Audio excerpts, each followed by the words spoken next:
Hi, welcome to Humber's 2015 election coverage. We hope you stay with us on this historic night as we witness the formation of Canada's 41st Parliament.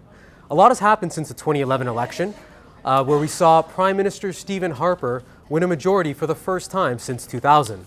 Another first in that election was the NDP rode the orange wave, which made a huge splash across the country, making them for the first time the official opposition. Continuing with the first, the Liberals actually sank to become the third party in Canada for the first time in their history. Fast forward to 2015, and a lot has changed. Prime Minister Stephen Harper is now looking for his record-setting fourth mandate in the modern era as Prime Minister, and the Liberals have received a huge bounce back from now leader Justin Trudeau. Thomas Mulcair hopes to carry on for the late Jack Layton and ride that wave of orange support for the NDP into this election. We're going to be breaking down this and all the topics coming up tonight. For live coverage of our media blog and what's happening on the Twitter sphere, you can check out our social media desk. It's been a long campaign, 78 days, the longest in our federal history. And a lot has happened in this time, similar to a lot of our previous elections. There's been no shortage of controversy. Controversies such as the Mike Duffy trial, Bill C-51, the debate for a national pharmacare plan. Strategic voting became an issue for the first time in a long time, and even a record-setting amount of candidates that were dropped by their parties due to political gaffes on social media. We'll be diving into all this and more tonight. I'm your host, Tim Paul. We hope you stay with us. Joining me is my expert panel for each of the three parties that's going to be giving you the latest on their platforms and what they stand for, as well as the issues that matter to you Canadians the most, like the environment, healthcare, and the economy. Starting off with the Conservatives, we have Shannon O'Reilly. Welcome, Shannon. Hi, Tim. Thank you for having me tonight. Absolutely. It's a pleasure. And so far, just quickly, how have the Conservatives been doing this campaign so far in your eyes? Well, they've had a lot of ups and downs, but last night they polled at 30.5%. So we're hoping to see them do okay in the polls. Sounds good. And for the Liberals, we have Irvin Solitario. Welcome, Irvin. Hey, Tim. How are you today? Well, it's been a long day. I'm sure you can attest to that, yeah. Well, the Liberals started off with being the third place in the polls when this election was called, and right now they're at the first place in the polls. And if the polls hold up, they're looking at forming the next minority government. Of course, they are propelled by Liberal leader Justin Trudeau when he became the leader of the Liberal Party, Tim. Yeah, it's going to be an interesting night. We'll be bringing you all the live up-to-date coverage. And for the new Democratic Party, we have Johanna Tucker. Welcome. Hey, Tim. How's it going? Well, and what can you tell us about the NDP so far, Johanna? Well, we've got the NDP, who started out in first place. They were holding a 35% lead, and now they're down to 19% after polling today. So they've had a serious decline in their campaign since the start. Maybe this has to do with Tom Mulcair, or maybe it doesn't, but we don't know. But we'll see how it pans out tonight. Yeah, certainly an interesting election, a lot to look forward to. As I said, we'll be coming back to you with a lot of in-depth analysis and breakdown. For right now, we're going to be throwing it over to our election studio. So they are going to tell you the latest on what's going on. See you soon.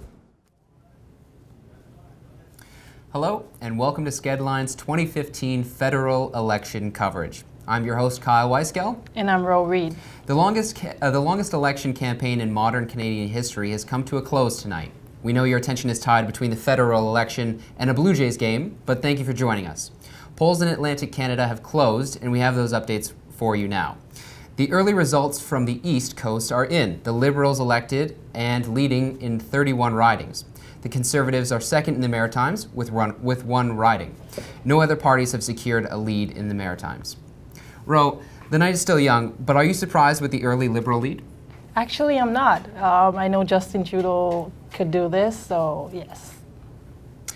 Yeah, I think that the Liberals in early polling and in early canvassing and trying to find out where the votes were going to go tonight, I thought that the Liberals really looked like they were having a very slight lead over the Conservatives, with the NDP just shortly behind them. And especially with Justin Trudeau, I thought that was the case, especially since younger voters, I think, are trying to turn out this election. Now, Ro, will you take a look back at how the 2011 campaign unfolded and how the NDP, Liberals, and Conservatives fared in Newfoundland, in Labrador, and Nova Scotia in 2011? During the last federal election, the Liberals won the most seats in Newfoundland and Labrador, with 4 out of the 7 national seats, while the NDP picked up 2. So far, the Liberal Party have won in all 7 ridings, with 2 more seats than the 2011 federal election. The Conservative won their only seats in the riding of Labrador. Moving to Nova Scotia, the Conservative and Liberals split 4 seats each. The NDP rounded out with top parties with 3 seats last time around. The Liberal Party has elected 9 seats in 11 ridings and are leading in the remaining 2, overtaking both the Conservative and NDP from the 2011 with those split 4 seats each. Thanks, Ro. We will be back with the results from the rest of the Maritimes shortly. Stay with us. Now we're throwing to Lauren with the Liberal campaign in Montreal. Justin Trudeau and his family visited his riding of Papineau earlier this afternoon to vote and to visit with the community one last time. Now he, much like the rest of Canada, will be eagerly awaiting tonight's results. We are in the Grand Salon at the Queen Elizabeth Hotel in downtown Montreal. This room has been renovated for the last 24 hours to house the Trudeau Election Night event, an event that, win or lose, is going to go down in Canadian political history. Now, traditionally, in election campaigns, we don't see the leader until there's been a clear indication of the results. But we'll be sending you live updates throughout the evening. That's all for now. Back to you in the studio. Thanks, Lauren. And now we are going to the NDP election with Derek. This is Derek Dionneran reporting live from the Montreal Convention Center, otherwise known as Le Palais de Congrès, for Skedline News. Right now, the vibe in the room is relatively quiet. Media are setting up, and we're in for a long night. It's too early to tell when Tom Mulcair will show up, but for now, we're going to keep tight and watch until the media sets up and be ready for anything. Back to you guys. And now back over to Ines. This is the social media desk. We are seeing a lot going on right now. The mood is absolutely electrified in the newsroom here. We're watching our live feeds going absolutely crazy. Election 42, hashtag ELXN 42 is trending, as is hashtag Canadian Poly, CDN Poly. Follow us live on skedline.com, where we will be live. And we will have our reporters who are in the field. We do have teams all across the GTA, as well as a team in Montreal. We will be partnered with Mount Royal University, who will be helping us out from Calgary. If you take a look at our website, you'll find that we have many things to tell you. You will find audio clips, you will find our reporters live in the field, and a few interesting tidbits as and when we come across them. And we're going back to Tim in the newsroom.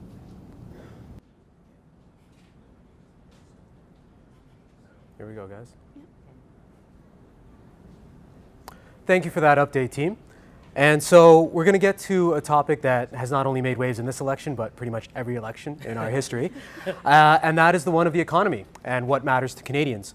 So we're going to start with the Conservative view, and that's you, Shannon. What can you tell us about how the Conservatives have Liberals on the campaign so far Well, Stephen Harper is an economist, so it's only natural that they would form their entire platform around the economy. But the first thing that the Conservatives want to do and is keep the federal budget balanced. So this year, they balanced the budget with a $1.9 billion surplus, and this is a full year ahead of schedule, so they're really proud of that. The next thing they want to do is create $1.3 million new well-paying jobs for 2020. So through this, they want to aim to create a new advanced manufacturing hub, and through this, we'll have new manufacturing and technology, creating lots of new jobs. After that, they want to lower taxes on small business and workers. So they want to lower the small business tax to 9%. It's currently sitting at 11%, so that will help small business. And also provide new tax relief for families. So they want to do this through many different kinds of forms, including a tax law legislation and even like a renovation tax.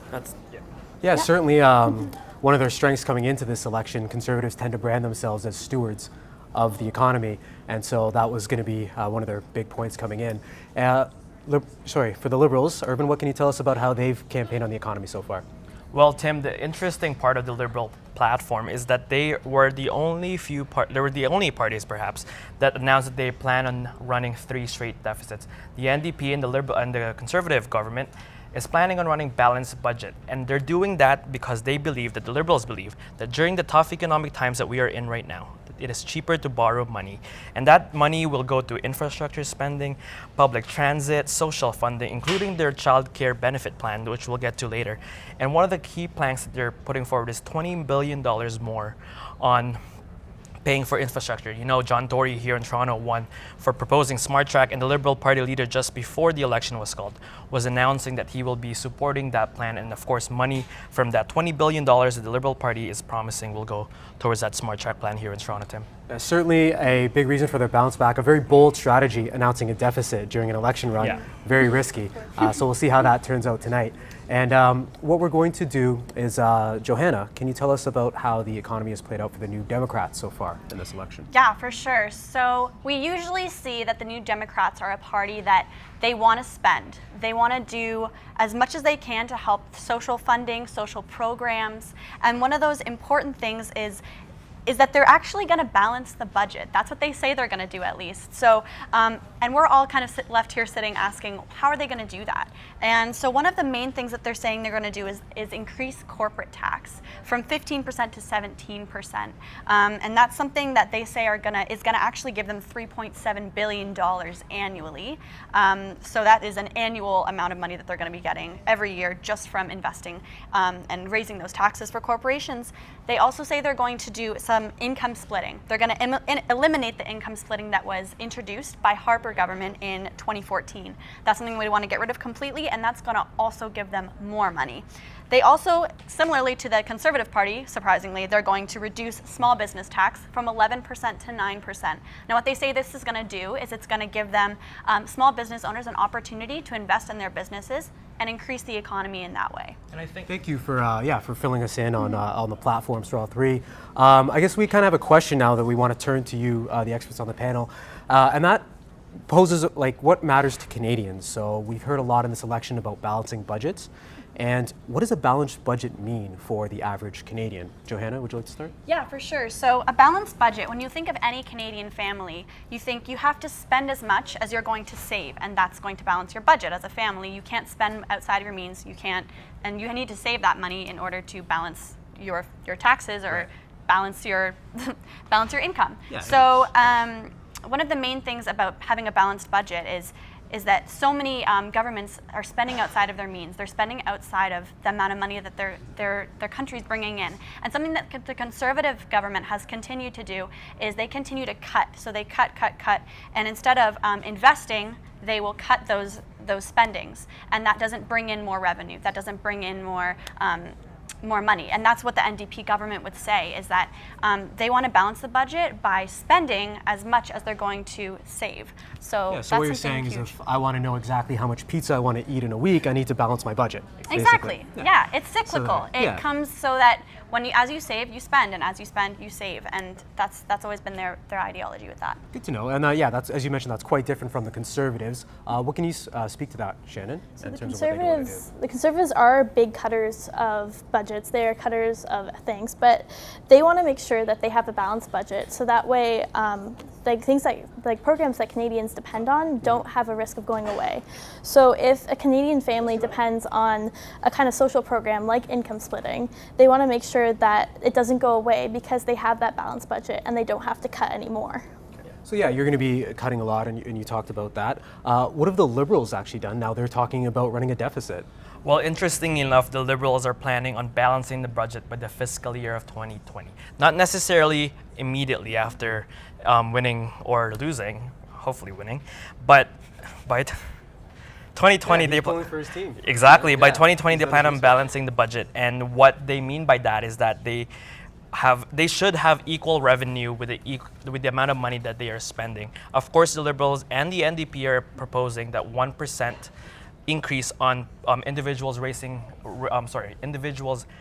$100,000 a year. So they plan on increasing the amount of taxes that they impose on that so that they can pay for their programs. Right, makes sense. So yeah, all contrasting philosophies, and so we'll see what matters most to Canadians by the end of the night. Thank you so much for that discussion on the economy. All through the week, we've been going and seeing what matters in our communities. So we're going to take a look at a riding piece from Brampton Centre. So we're actually going to go over to that piece now and give you some information on that community and what matters to them.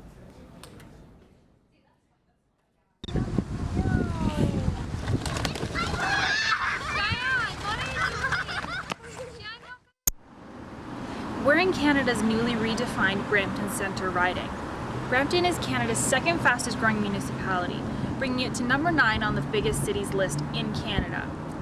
This influx of residents to the area has brought to light a myriad of problems, including affordable healthcare, housing for young people, and insurance. It's a lot of growing family in Brampton. It's because it's a growing city, and there's a lot of families, a lot of young kids coming up into it, and they need something. Well, I want to see minimum wage go to $15 and tax split, pension splitting, and different things like that.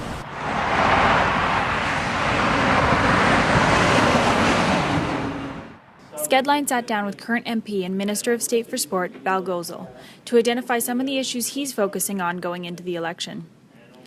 For basically everybody's mind is on economy and jobs.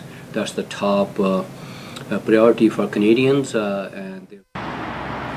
Brampton's population continues to grow at a higher rate than the Greater Toronto Area, meaning the borders of this riding are constantly under dispute. It's a great hub, close to Toronto, close to International Airport. A lot of companies have offices in Peel region, and that's why Brampton had the potential, so it's been growing very rapidly. Brampton has grown by an average of 12,000 people per year since 1976. This region of Peel has been designated as an urban growth area by the Government of Ontario, which means MP candidates need to consider the future infrastructure and construction costs of this area. We just recently announced $150 million, Canada 150 grant across the country. A part of that is coming to Brampton because I met with Mayor and the City Councillors, asked them their priorities, where they want to apply for some of these grants. So they applied for 10 different projects where they want to fix some of the playgrounds and trails outdoors, and we're providing funding for that. Both NDP candidate Rosemary Keenan and Liberal candidate Ramesh Sangha did not respond to requests for interviews. Lauren Courtney, skedline.com. Thank you for that profile. And now we're going to be switching over to the results studio. Take it away.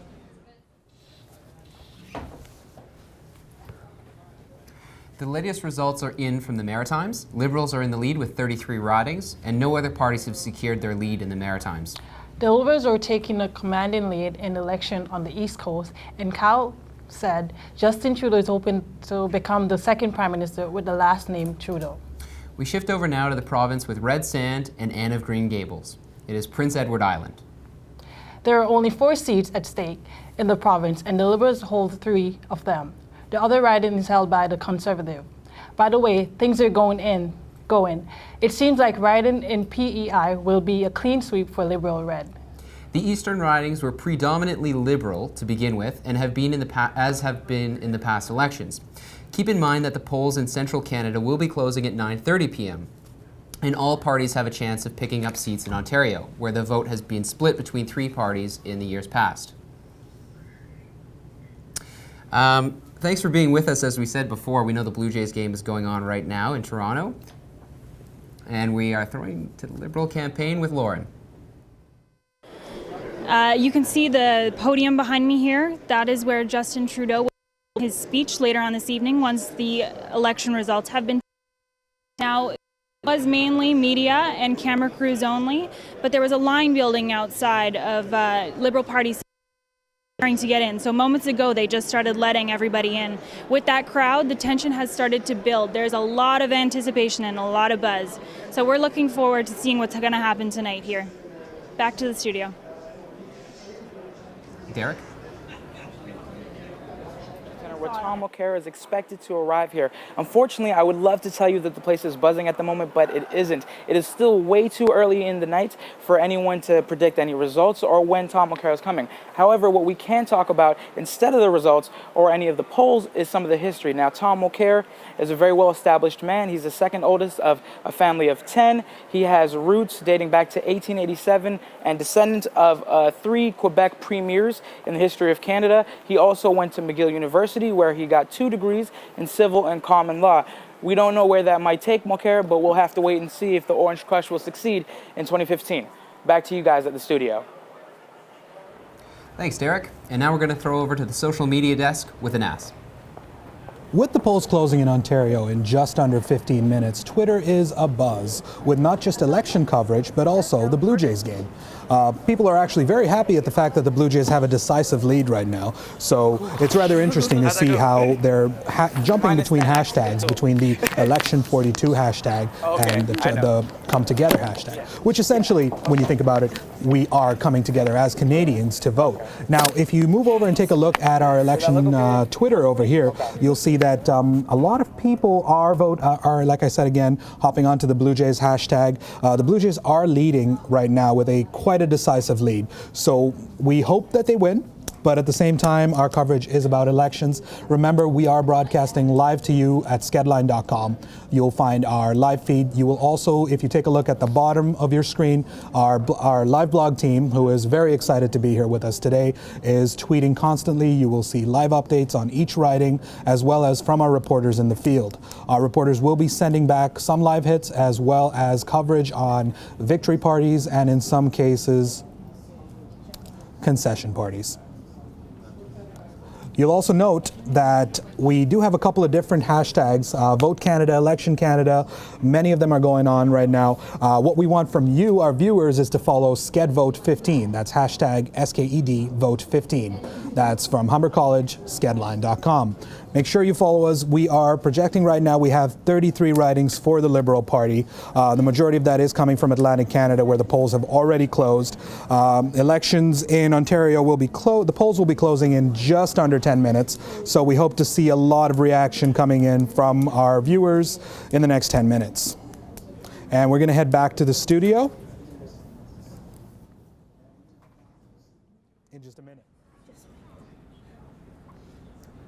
Thanks for that, team. And thanks for that live update for our social media desk. And also a big thanks to Lauren and Derek out in Montreal. We're going to shift gears now from the economy into another obviously hot button issue that rears its head every election. That's national security. And so each campaign differs widely on national security. So why don't this time we start with you, Irvin, and tell us how the Liberals have done with national security this election. Certainly, Tim. Well, you know, the Liberal Party has been heavily criticized after they support the Conservative government's Bill C-51. And if all of you guys watching does not know what that means, it's basically empowering Canada's spy agency, Canada's equivalent to the CIA, which is CSIS, of course. Stephen Harper had a great slogan during the debate saying it's CSIS, not ISIS. And of course, the Liberal Party was heavily criticized when they supported that. But the Liberal Party is planning on repealing some parts of the most controversial parts of the law. And that is, of course, the sharing of information that the CSIS has collected. They plan on changing that. It's a clause called the Sunset Clause. What it means basically is by the time that they review the law, they'll look at it if it's still relevant to today's time, and if it's not, they plan on repealing that. So that's what the Liberals are promising.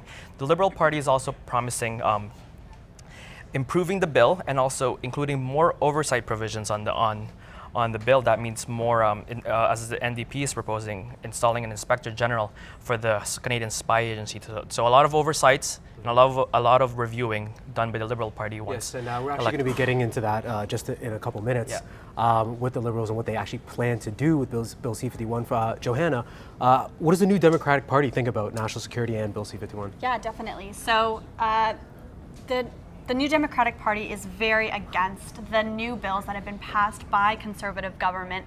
Their promise to Canadian citizens is that if they get put into power, they're going to repeal this bill within 100 days of going into office. Now that's a very aggressive stance to take on this issue. They're also saying that they're going to restore the Inspector General for CSIS, similarly to the Liberal Party. But in the difference to the Liberal and Conservative Party, they are completely against this bill. They're not interested in amending it. They're only interested in repealing it completely. And their other main thing that they want to talk about is also Bill C-24, which is the ability to revoke Canadian citizenship from people that have citizenship from Canada, if they're convicted of things like terrorism, high treason, and several other offenses. If they were to have them, they have the ability to actually revoke those citizenships from citizens, which the which the NDP party says they are going to completely amend. So they don't actually want to repeal that bill, they want to amend it. They want to change some things about it. And that's actually a great point because earlier this year that was brought into law, and for the first time in Canadian history, a Canadian citizen was actually stripped of their citizenship for being involved in a terrorist plot.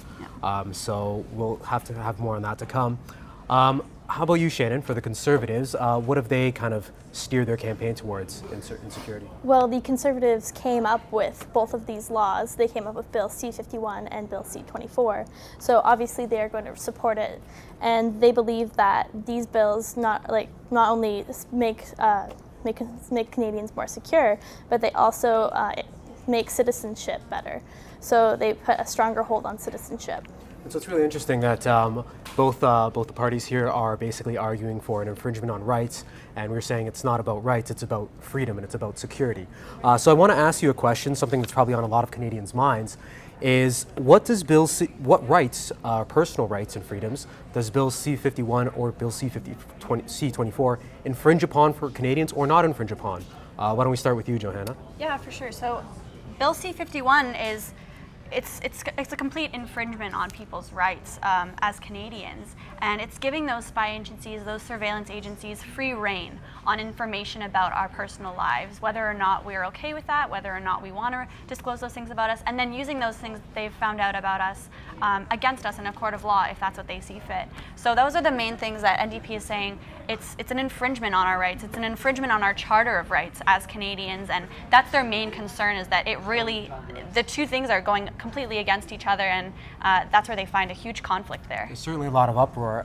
Irvin, what can you tell us from the Liberals' perspective? Well, certainly combined with Bill C-24, we believe that the Liberal plan rather believes that it is devaluing the Canadian citizenship. Of course, Stephen Harper has come out to the press saying that the Bill C-24 has been created in order to strengthen Canadian citizenship, and the Liberal Party believes that it devalues it. Justin Trudeau has come out in rallies around the country saying that Canadian is a Canadian is a Canadian, garnered a lot of supports with constituents.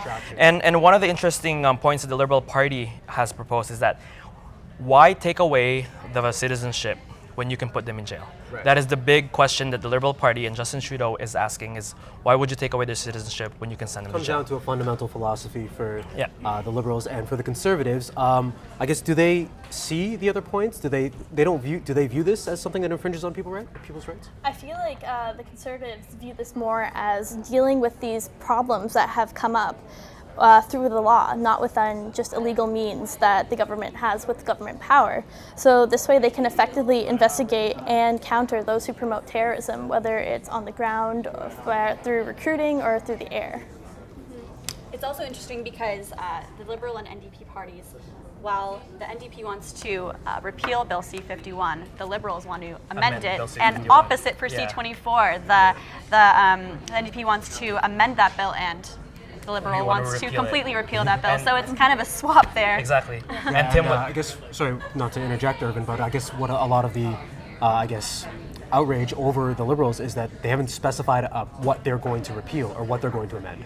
Exactly, and the specifics are actually on their website. They plan on, as I said before, they plan on having the sunset clause on certain controversial parts of the bill, including the empowering CSIS. They plan on imposing that sunset clause. So in a few years, they'll look at that part of the bill and said, do we really need that? And if they believe they don't, then I guess the Liberal government plans on repealing some parts of. Well, thank you. I mean, it was a great discussion. So thank you for providing all the perspectives on all the parties. And so we're going to step away to more of our comprehensive coverage. And we're going to profile another community. We're going to be going to the Danforth riding for another little profile. So we'll see you in a few. With the 2015 federal election fast approaching, Toronto Danforth is definitely a riding to watch. Home to about 104,000 people, Toronto Danforth is a vibrant riding that is packed with culture. Danforth, which is known for its Greek town, is home to over 5,000 people who speak Greek. It also has a large Chinese population, with over 5,000 people speaking Cantonese, and over 1,800 people speaking Mandarin.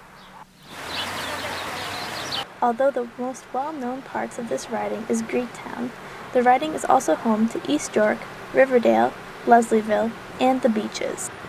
With so many people who live here, it is no surprise that they care about their political issues going on in this election. The most important issues for me is transit, infrastructure, and healthcare. The people who live in this riding are hoping that one of the candidates running will be able to help solve all of their government and election issues. Skedline was able to contact 4 candidates who are running in Toronto Danforth. They are Craig Scott for the NDP, Chris Tolley running for the Green Party, Julie DeBruzen running for the Liberal Party, and John Richardson running for the Progressive Party of Canada. Benjamin Ditcher, who is running for the Conservative Party, was unavailable to speak with Skedline. Since Toronto Danforth is located in such an urban place and has a large population, people tend to focus on many different issues. Some of these issues are public transit, student debt, the environment, door-to-door mail, and voter apathy. Our last election, our last federal election, I understand, had the lowest turnout since World War II. The people coming out to actually vote. Residents of this riding have taken it upon themselves to get involved in this election by making sure to ask the candidates questions about issues that matter to them, putting up lawn signs, and attending candidates' debates. They are making sure that they get the most out of the voting process. Time can only tell who will win this race. Skedline.com, I'm Shannon O'Reilly. Well, there you have it, folks. She's such an expert, she can be in 2 places at once. Great report, Shannon. Thank you. We must have an identical twin somewhere. Yeah. Teleported to town. Yep. That was part of our coverage. We've been out all week actually gathering that. So thank you so much for doing that piece and being part of this this panel, Shannon. Just to recap, our discussion on security and surveillance certainly, I guess, resonates a lot with Canadians, Bill C-51 and C-24. So I'm glad you guys were able to contribute to that. Up next, we're going to be talking about refugees and a photo that actually shocked the whole world. I think you know what I'm talking about. And everyone at home, if you don't, we'll explain that later. But before we get to that, we're going to cut over to the results studio. So take it away, Kylan Rowe. We just got an update in, actually, and the Jays are winning 9-2 in Toronto. And this is shaping up to be a great game, actually, so far, ever since actually on Friday when they unfortunately lost. What do you think about the city right now and the atmosphere? Oh my God, I just love that everyone is wearing their Blue Jay jersey, and it's amazing. It's a great feeling for sure. I personally am hoping for another Jose Bautista bat flip. If we see that tonight, maybe so, maybe not, who knows. I think that they might actually want to be keeping it a little bit lower key, especially how the series is shaping up. Now we're going to throw to, actually, here are the latest updates from the East Coast. The Liberals are still the front runners. The Liberals are elected and leading in 34 ridings. No other parties are leading in any other federal ridings. The polls are now closed from Quebec to Alberta. We will have those results for you later in the show. Now moving a little bit closer to home. Here at Humber College, there was a ballot box available for students who needed to cast their votes. Considering that 7 out of 10 young people between the ages of 18 and 24 don't vote, it's important for the youth to get their vote out. The Liberals have rallied hard to try and mobilize the youth vote. That is where we find our very own Lauren Courtney, who is standing by at Justin Trudeau's camp. Lauren? With social media being such a huge part of this campaign, we would expect nothing less than to see that manifest itself here tonight. It seems the crowd has been glued to their phones, tweeting and texting and taking photos, uploading them all over social media. There's another huge part of the portion of the journalists here over to my side, live blogging from the panel over there. Another portion of the crowd is actually just glued to the TV watching the results. The crowd is still relatively small, but it's building with the numbers, and they continue to let people in by the minute. So we'll let you know how that goes. Back to the studio. Heading over to another campaign party in Montreal, where Tom Mulcair's NDP camp is gathering. Derek Deronian has the latest from there. Derek? When people are waiting for the results. However, the one thing that I can say is that the media in the room are talking about how the Toronto Blue Jays are crushing the Kansas City Royals in the ALCS series at the moment. Speaking of crushing, the Orange Crush is something that happened in 2011 on the tails of Jack Layton and a major landslide victory for the NDP in Quebec. Will that repeat this year in 2015? We'll have to find out and see. Back to you guys at the studio. Thanks, Derek. Now it's over to Ennis at the media desk. With the election heating up, one of the interesting issues over this election cycle has been the Indigenous vote. Hashtag Rock the Indigenous Vote has been trending with people such as Brian Littlechief from the Siksika Nation saying, I have never heard people come out to this election in these numbers. This is really, really heartening to see that First Nations are coming out to vote. However, there are reports coming in from First Nations in Alberta that there are not enough ballots at the polling stations. We will be following up on this report as we get more information. In addition to that, there are some unconfirmed reports of pre-filled ballots coming in from places as far apart as Halifax all the way to Vancouver. Again, these are unconfirmed reports, so as and when we get confirmation, we will be relaying them to you on our Twitter as well as our website. Our website, again, is skedline.com, where you're watching us live right now. And we also make sure, if you take a look, head over to our Twitter over here. You will see Rock the Indigenous Vote, as I was mentioning earlier, is trending. There are pictures of Indigenous First Nations Canadians from all across the country who are throwing up their pictures showing their Canadian identity as well as their First Nations identity. Now, we're going to go back to Tim.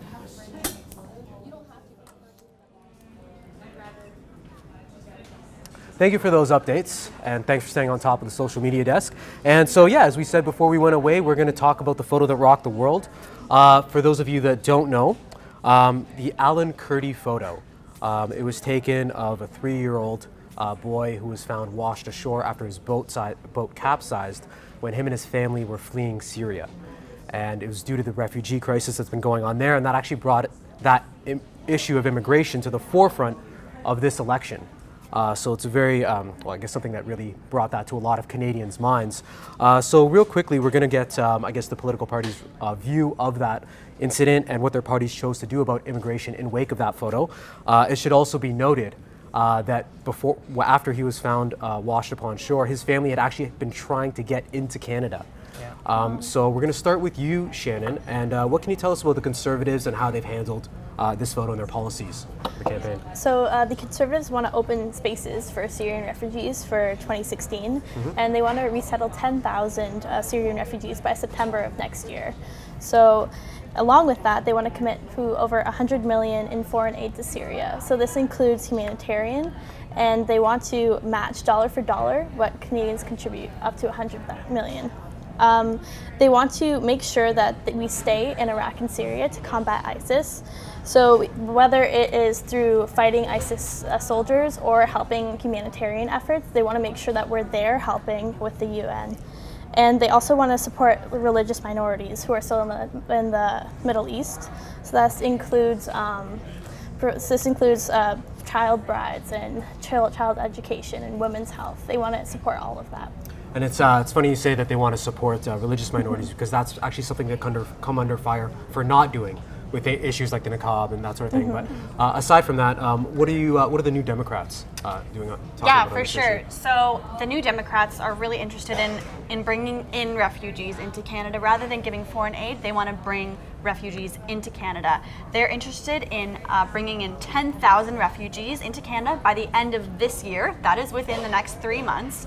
And then they want to bring in 9,000 every year after that for 3 years. So that's a very extensive amount of people that they're bringing into the country in a small amount of time, but they feel that that's our duty as Canadians to continue to bring ourselves as those peacekeepers in the world. They are also planning on appointing a Syrian refugee coordinator who would help out with all these kind of major details throughout the transition for the refugees from their country to Canada. They're also wanting to restore interim federal health care programs for refugees and immigrants. And that, for those of you who don't know what that is, it provides a limited temporary taxpayer-funded coverage. It's for health care for those who aren't covered under a Canadian plan. It would give them not full benefits, but it would give them an ability to access health care while they're living here, which would improve the lifestyle of a lot of people who are coming into the country, who I'm sure have illnesses and a lot of injuries from their travels. Right, and you touched on a great point. That's something that we as Canadians might all not know, is that refugees actually incur debt coming into Canada because they don't actually drain our resources. They don't get to go on use our social resources. They have to pay for their own expenses and pay that back with interest going forward. So that's a great point that you mentioned, Johanna. What have the Liberals been focused on in terms of this? Well, Tim, of course, the Liberals planning a comprehensive overhaul of the Canadian refugee plan. They plan on expanding the Syrian refugee intake by 25,000 this year alone. They plan on investing $250 million and $100 million alone for this fiscal year. That means if they do win a majority, of course, they plan on running the country with 4 years. They plan on investing $250 million with a span of 4 years and $100 million in the span of this year alone. And the Liberal plan is very comprehensive. The Liberal plan plans on targeting the key points that why the refugees are coming to Canada, which is the current Syrian refugee crisis and the ISIS attacks. The civil war. Exactly. Yeah. And the Liberals Party believe that if you train the Kurdish military forces in Syria and you defeat ISIS in Syria, then you're going to stop the amount of intake of Syrians living Syria alone. So it's a comprehensive plan for the Liberal government. They plan on focusing their efforts in Syria, and they also plan on taking more refugees as the time progresses. So it's a big comprehensive plan that the Liberals are putting forward, Tim. It's a very smart idea, being proactive, and I think the Conservatives touched on that, but just in a different way, whereas going to fight the crisis over there so you don't have to accept as many incoming refugees and deal with these issues. One thing that I guess comes to mind, this issue, as we mentioned earlier, came to the forefront of a lot of Canadians when that photo came out. There's a lot of shock, a lot of protest, a lot of outrage. But unfortunately, throughout this campaign, as the campaign has gone on, we've seen less and less of this of refugee status as being discussed by the policies. And there's actually polls that suggest that it's not a hot button issue with voters.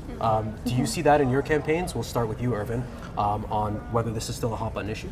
Well, certainly when the photo of Alan Kurdi came out, a lot of focus has been put in the Liberal Party and how they responded to that. Certainly, Chris Alexander appearing in CBC with his comments, blaming the media, fueled a lot of support for the Liberal Party. And that gave a momentum to both the New Democratic Party and the Liberal Party to talk about refugees, because as you know, the report before the election, before today, came out saying that the Conservative the Conservative government physically tried to stop the intake of refugees in Canada, and of course that hurt the Conservative Party, but it also helped both the Liberal Party and the New Democratic Party of Canada. So the Liberal Party, as a force, is expanding the refugee intake, and that garnered a lot of support with those minorities and those looking to help out with the Syrian refugee crisis. So, and from the Conservative perspective, I know they're not letting in as many refugees, but what are they doing to help refugees? I think you touched on it earlier. So the Conservatives decided to scrap the UN applications for refugees, and instead of putting through that application, which is often lengthy and takes a lot of time. I think it's about 18 months for a refugee to come to Canada. They're just going to go ahead and let the Syrian refugees in, and this is coming at a cost of $25 million to the government. But they feel like it's worth it to get the refugees here in a timely manner. And from the New Democrats' perspective, why do you think this issue hasn't stuck with voters? I think, as Irvin kind of touched on earlier, it's been an issue that's been around for a couple months now. People know about it. The hype of it has kind of gone down a little bit. But also, I think people are concerned about what's going on in their own country, what's going on between our borders, and there's so many issues that are going on. There's the environment, there's the Native and Aboriginal communities that are being very ignored and very they're kind of raising their voice at this time. There's other things going on within this country that I think kind of takes the shift off of foreign affairs and puts it back on Canadian affairs as it comes closer to the election day. And that's a great point. And the poll that I alluded to, it actually said that 61% of voters actually oppose Trudeau's plan, the Liberal plan, of having more refugees come in. Yet he still seems to be surging in the polls so far. So it's a really interesting dichotomy, and it really shows you like what I guess a photo can do for a political campaign. Thomas Mulcair also got a lot of of momentum after he came out. There was a rally, I believe it was in Quebec. He appeared teary-eyed during that press conference, and it gave a lot of sense to Canadians how, as an individual, Tom Mulcair was facing, and I think that was the whole part of the momentum for both the Liberals and the NDP during the summer when that Syrian refugee crisis hit. It was really, it wasn't talked about at the beginning of the campaign, and once it resurrected as one of the topics in this campaign, you looked at the opposition parties gaining momentum. It's also important to look at the NDP party and realize that also on their platform was the idea that they wanted to completely strip Syria of all their Canadian Force members. They wanted to take away anyone that was on the mission field at that time, and I think that is where Mulcair had a lot of his support from in that same time frame in August when he was at 35% in the polls. He was so high, and obviously we've seen a decline since then. But it's true, and it's funny to say, just you never know what issues are going to come to the forefront in an election. Yeah, exactly. And just place the unpredictability of it all. So great discussion. Thank you very much. We're going to cut to another one of our profiles in our ridings. We're going to go to Aaron Mills right now. So take it away, and we'll be back in a few. Suburban Mississauga Aaron Mills is a recently redistributed federal electorate riding with a growing immigrant population. The 36 square kilometer riding has boundaries running from the 407 in the west, the Credit River in the east, Dundas Street in the south, and Britannia Road in the north. Running candidates Iker Khalid, Michelle Billick, and current Member of Parliament Bob Deckert took the stage at Stephen Lewis Secondary School for a public debate. Of the people that came in today wanted to hear about what each candidate stands for, immigration-wise. So the questions that you did see tonight about Bill C-51, about C-24, these came from our community. And today was a representation that they were truly engaged. Khalid's stance on Bill C-24 garnered some applause. If we treat our immigration population as second-class citizens, it is unfair. Mr. Trudeau has said time and again, a Canadian is a Canadian is a Canadian, and we need to respect that. We need to... Stressing safety and security, Deckert explained why Canada needs Bill C-51. Now the police can go to a judge and say we have reasonable and probable cause to believe that this man intends to commit an act of terror. They can hold him, take him off the street, and people will not be killed. We need this to keep Canadians safe. With a large high school student turnout, post-secondary tuition cost was another issue people wanted to hear about. Poverty is an issue in Mississauga. We have 20% of our population is struggling financially, so the economy, jobs, students. We had a lot of students attend this evening. Our students are very engaged. They're wondering what opportunities are going to be there for them when they graduate from university with staggering debt loads. Billick believes the NDP have some answers for students. Work with the provinces to ensure that we get the grant program reestablished again. Those who have to pay back the portion of their loan will get the interest taken off, so there will be no added interest to a loan. Our vision and our long-term plan is to have universal post-secondary education. Many residents had more questions. Some felt the community's concerns were not addressed by the candidates. Those are more federal things, I think, that they're dealing with. There's nothing specific to our riding that were really brought up. This debate may have answered some questions for Mississauga Aaron Mills. Election day will determine which direction the riding will go in. Amrita Chopra, skedline.com. Thank you for that report, Amrita. And thanks to all of you who have stayed with us. If you're not a political junkie, I know it's been a lot of in-depth discussion about politics and the issues. And so if you're still with us, we're going to throw you a little tidbit. It's 9-2-Js. So go there Toronto. There we have it. To it's probably the only statistics that matters to everyone at home is the score. Something very important as well. So go Toronto, and we're going to throw it over to the elections desk right now. So back to Kyle and Rowe, and we'll be back with our topic in a few minutes. This just in, CTV and CBC are calling a Liberal victory, but are not ready to say whether or not it will be a minority or a majority government. Stay with us for the latest numbers. With the polls now closed in central Canada and the results from the GTA starting to roll in, the Liberals are in the stand for the lead. The Liberals are elected and leading with 52 ridings, the Conservatives following with 13 ridings, and the NDP party with 4 ridings. Election Canada is reporting long Election Canada is reporting longer than normal waiting times at some polling stations in the city of Toronto. In the GTA, we are waiting on results from the 5 ridings in Brampton, including the contest riding of Brampton Centre with Conservative Val Gasol. We are also keeping our eyes on ridings in Etobicoke, Mississauga, and Central Toronto. Humber College's home riding of Etobicoke Lakeshore is being contested by Conservative incumbent Bernard Trottier and Liberal James Maloney. For the NDP is Phil Trotter. The majority of the Etobicoke area has been conservative for past federal elections. In the new riding of University Rosedale, Christina Freeland is seeking re-election against NDP candidate and former Much Music VJ Jennifer Hollett. The old riding boundaries are an NDP stronghold. Moving to the north, New Democrat Dan Harris is looking to secure his seat in the riding of Scarborough Southwest for the second straight federal election. Former Toronto Police Chief Bill Blair is running for the Liberals and hopes to continue his career in public service. Speaking of another former Toronto Police Chief and Conservative Cabinet Minister, Julian Fantino is hoping to retain his seat that he won during the federal by-election held in Vaughan Woodbridge in 2010. Now we will go over to Lauren Courtney with reaction.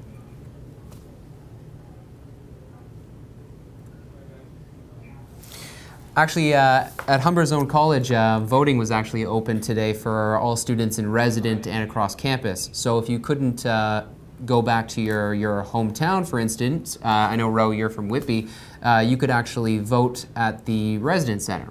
Which I thought was really, really good. And now we're going over to Derek with the NDP. Center with skedline.com. Now, as I mentioned in my earlier report, there was a little bit news not enough news rather, to report at that time, but there is some updates as the Quebec and Ontario polls have closed. Now, some of these early results do not tell the entire story just yet, but the faces in this room do. There are a lot of...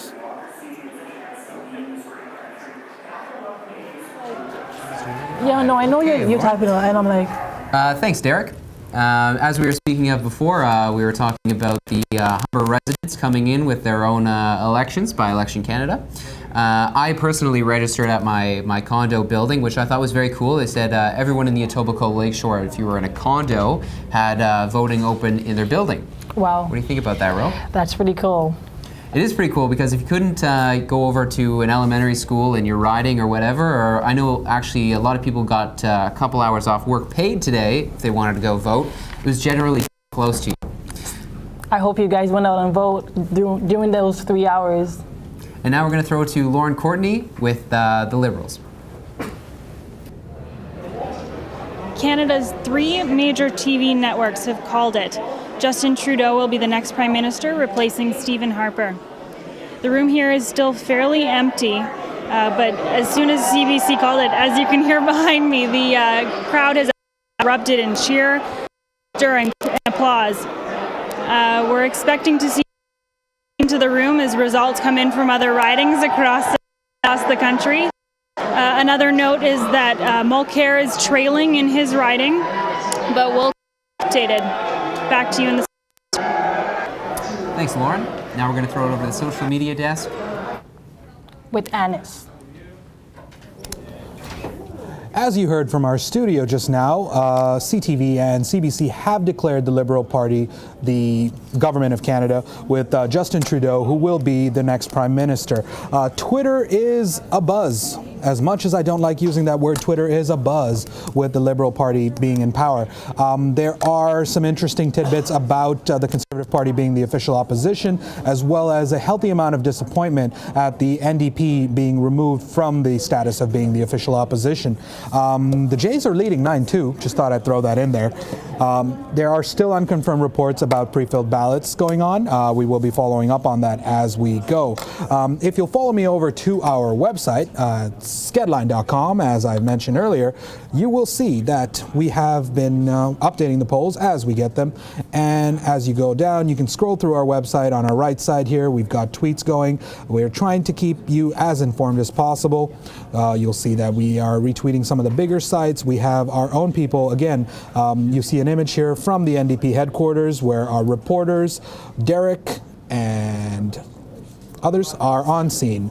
I imagine there is a healthy amount of disappointment at Mulcair's station, and hopefully we get to see some more updates. Remember, polls have only closed in Ontario less than half an hour ago, and we will be seeing more, and we're heading over to Tim.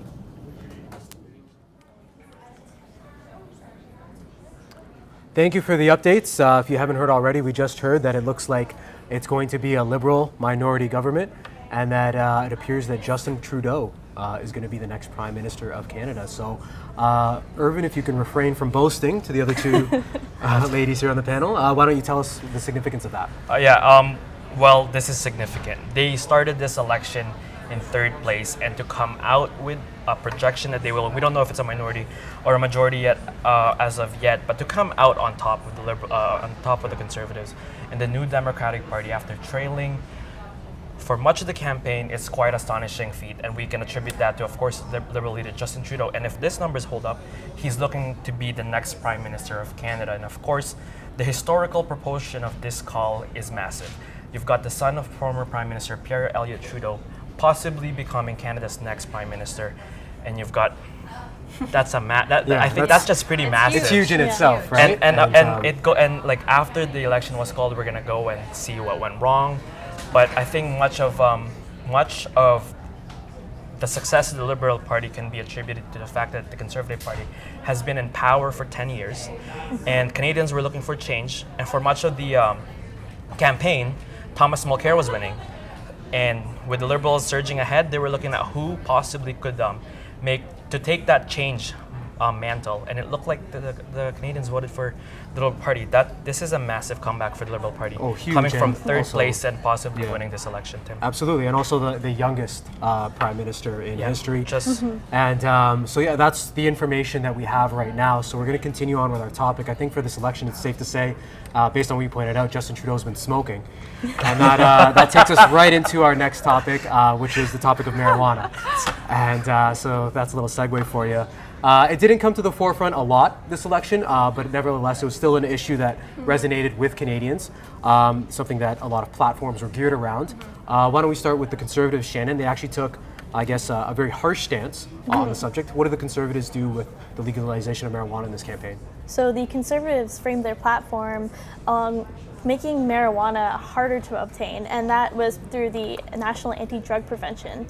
So they wanted to crack down on users, and that was through assisting the RCMP's clandestine laboratory teams.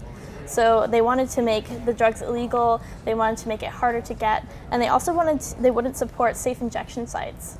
So a safe injection site, for those who don't know, is basically a person can go and they can use drugs, whether it be marijuana or heroin, and they can use it in a safe environment. So there'll be clean needles, there won't be any risk of HIV spread, and it's just a safer way for people to use drugs. Right, and that's a very harsh stance. So I guess on the opposite end of the spectrum, what are the Liberals doing in that regard, Irvin?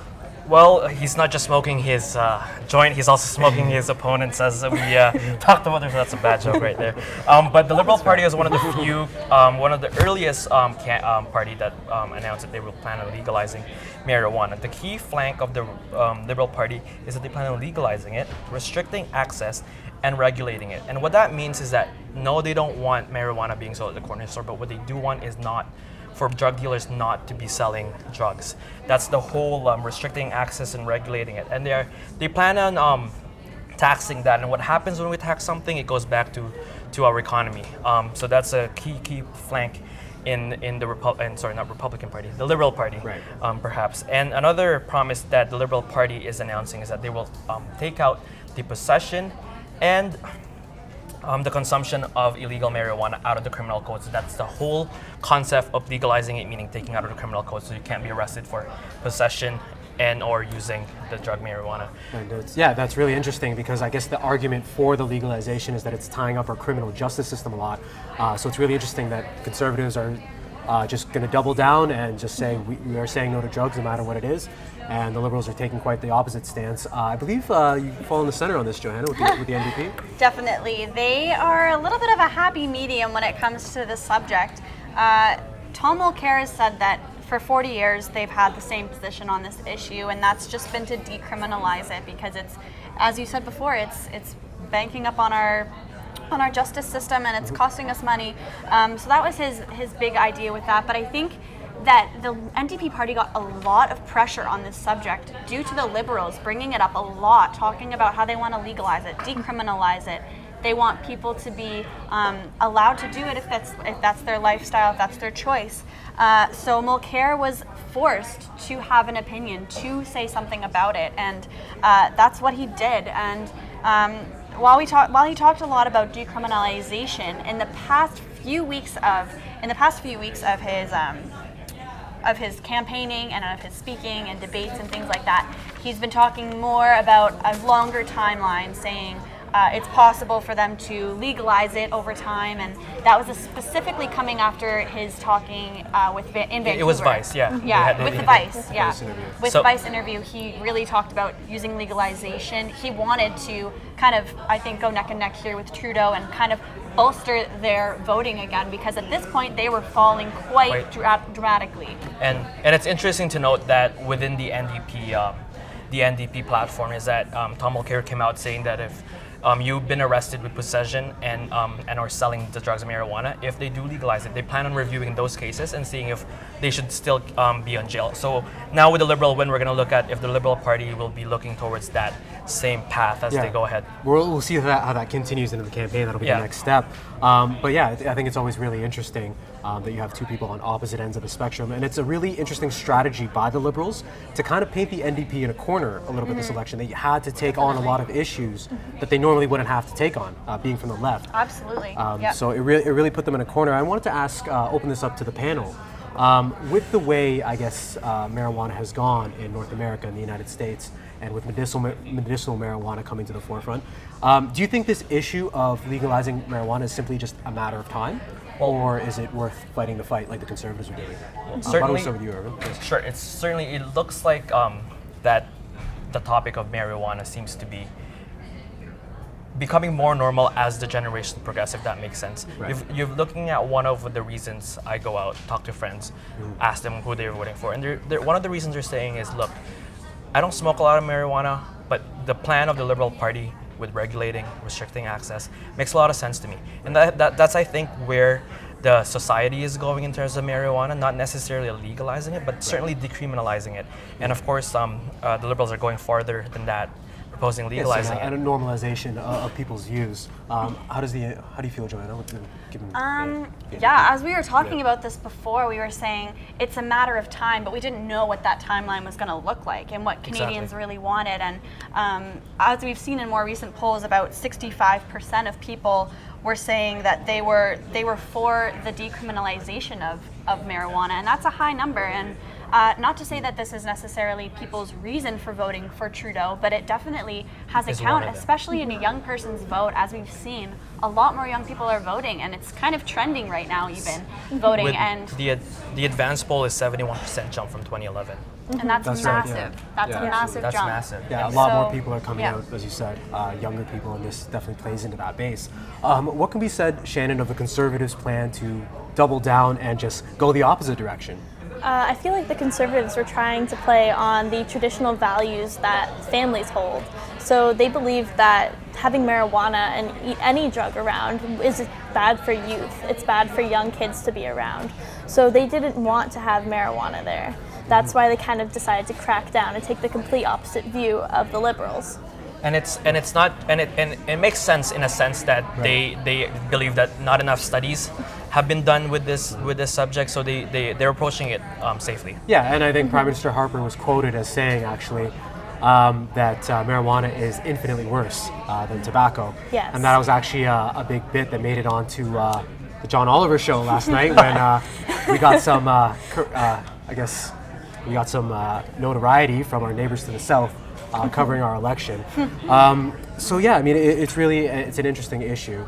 And it's going to be interesting to see where the Liberals take it from here.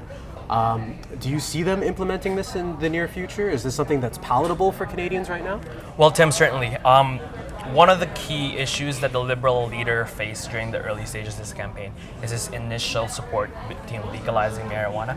And with the amount of young people that I know who supported the Liberals with this issue, I find it hard to believe that they'll back down on legalizing this, and I think that's going to be a pretty big scandal if they do. And so I think that they'll, maybe not in the first 100 days. I think they've got the economy and then the Syrian refugee crisis to look at after, but certainly in a few days from now, we'll see where they'll stand on that. A promise that they're probably going to be forced to have to keep. Exactly. I would say so. Yeah. Hopefully, everyone keeps their promise. There it is. Yeah. All right. No one knows. We'll see. Thank you so much for that discussion panel. And we're going to continue with our comprehensive coverage. We're going to take you to another riding. We're going to be going to Etobicoke Centre. So we're going to have that for you now, and we'll be back with the next topic shortly.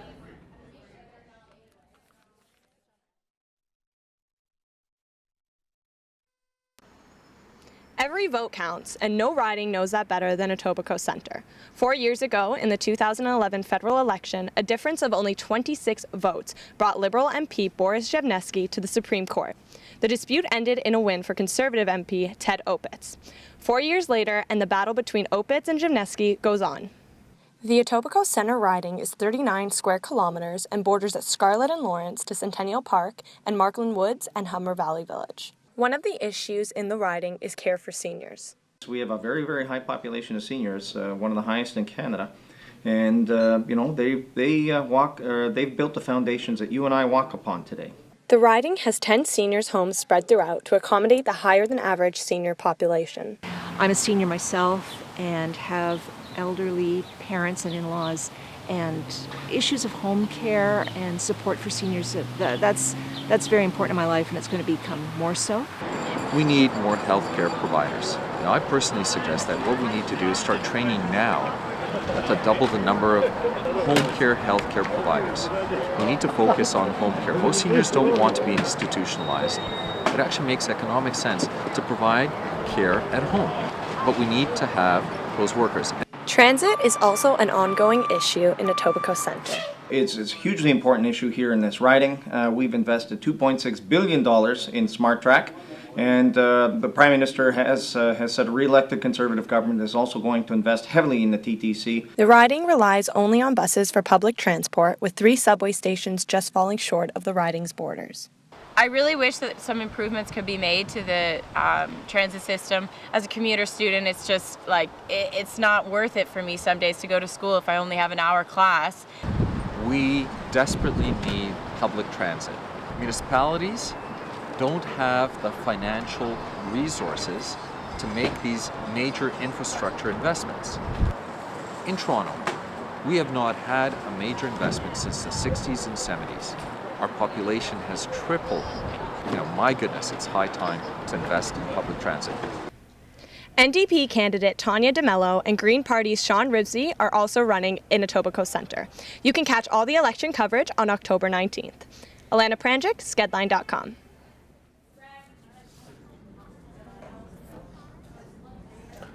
Thank you for that report, Alana and Sadie.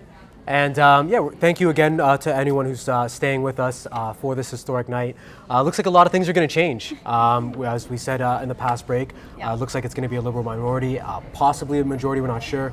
So a lot of ramifications to talk about throughout the night. And so when we come back, we were just talking about marijuana. We're going to talk into another thing that affects a lot of students, student debt. And basically, something that affects us all. How are we going to get hired? Exactly. After this.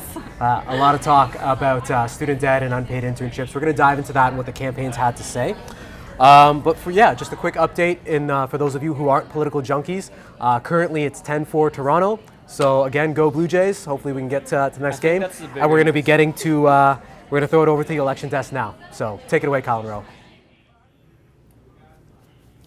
Here are the latest results. The Liberals continue their staggering lead. The Liberals are dominating so far in 75 federal ridings. The Conservatives are in second place with 33 ridings. The NDP is elected or leading in 8 ridings. The Bloc Québécois are elected or leading in 1 Quebec riding. Most major news outlets predict a Liberal victory. We have some breaking news now, as CBC and CTV are calling a Liberal win, but will not say whether or not it will be a minority or majority government. CTV and CP24 are also reporting that the Conservatives will be forming an official opposition once Parliament resumes. Once again, CBC and CTV are reporting a Liberal government, while CP24 and CTV are reporting an official Conservative opposition. The 78-day federal election campaign was the longest in modern Canadian history. The writ dropped on the August-long weekend when the leaders made their speeches. We have seen plenty of press conferences with each of the party leaders saying slogans like "He is just not ready" or "Real change." There have been many issues triggering during this campaign that could not have been imagined at the beginning, from the Syrian refugee crisis to the niqab issue. Now we're throwing over to Lauren with the Liberals in Montreal.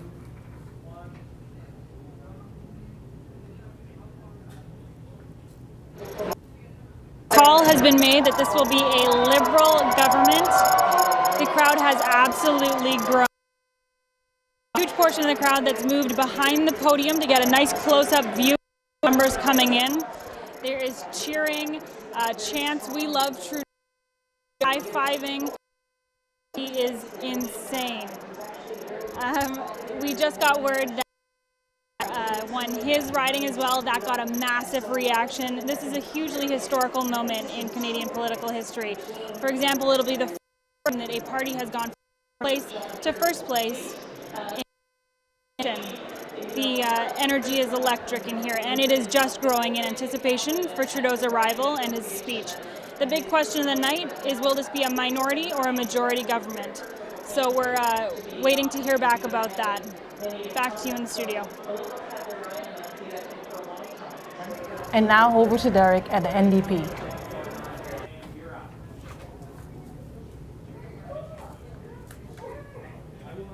This is Derek Yonerain reporting live for Skedline News from the Montreal Convention Center. We apologize for any of the technical difficulties that we had before, but just to update you, now that the Quebec and Ontario polls have closed, the room and the silence in this building is deafening. We haven't heard much from many people. We've even seen some people leaving the building. Perhaps they were a little discouraged by some of the results that they've seen from Quebec and Ontario, but it is still early in the night, and there may still be more results and wins for the NDP. Back to you guys at the studio. Thanks, Derek. And now over to Ines with the social media desk. All right.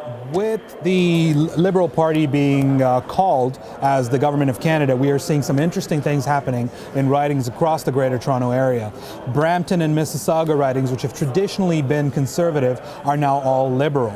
So we're seeing a lot of interesting flips from blue over to red happening across the Greater Toronto Area. We do have reporters from skedline.com in a lot of these ridings, so make sure you check out our website. We will have audio clips as well as some video interviews and after parties going on live on our website.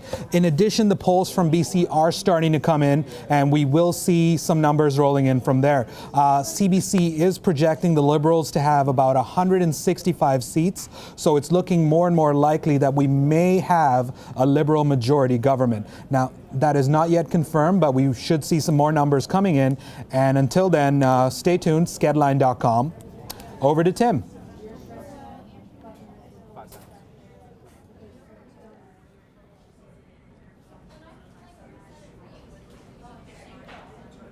Thank you for that and for the live update, Anas. Thanks for keeping us informed on that desk. And so yeah, we're going to get into our next topic like we talked before the break. Student debt is actually going to be something we can all relate to as students. Yeah, definitely. And certainly it hasn't been as big an issue in a lot of federal elections because young people don't vote as much as the base. But I think definitely us as students and a lot of people nowadays are becoming more aware. In order to change student debt and to do something about it, we need to vote. So we're going to give you our opinions on that first. We'll start with Irvin and the Liberals. What have they proposed for student debt in this campaign so far? Well, Tim, they're proposing a lot. The Liberal, who looks like they're forming the government, plans on increasing the amount of maximum loans for students to $3,000 a semester for full-time students and $1,800 for students. And of course, that that goes to the extra money that you get from OSAP. So if you're looking at your OSAP grant, you're looking at a little more extra $3,000 if you're a full-time student, and more than $1,800 if you're a part-time student. And that's what it means.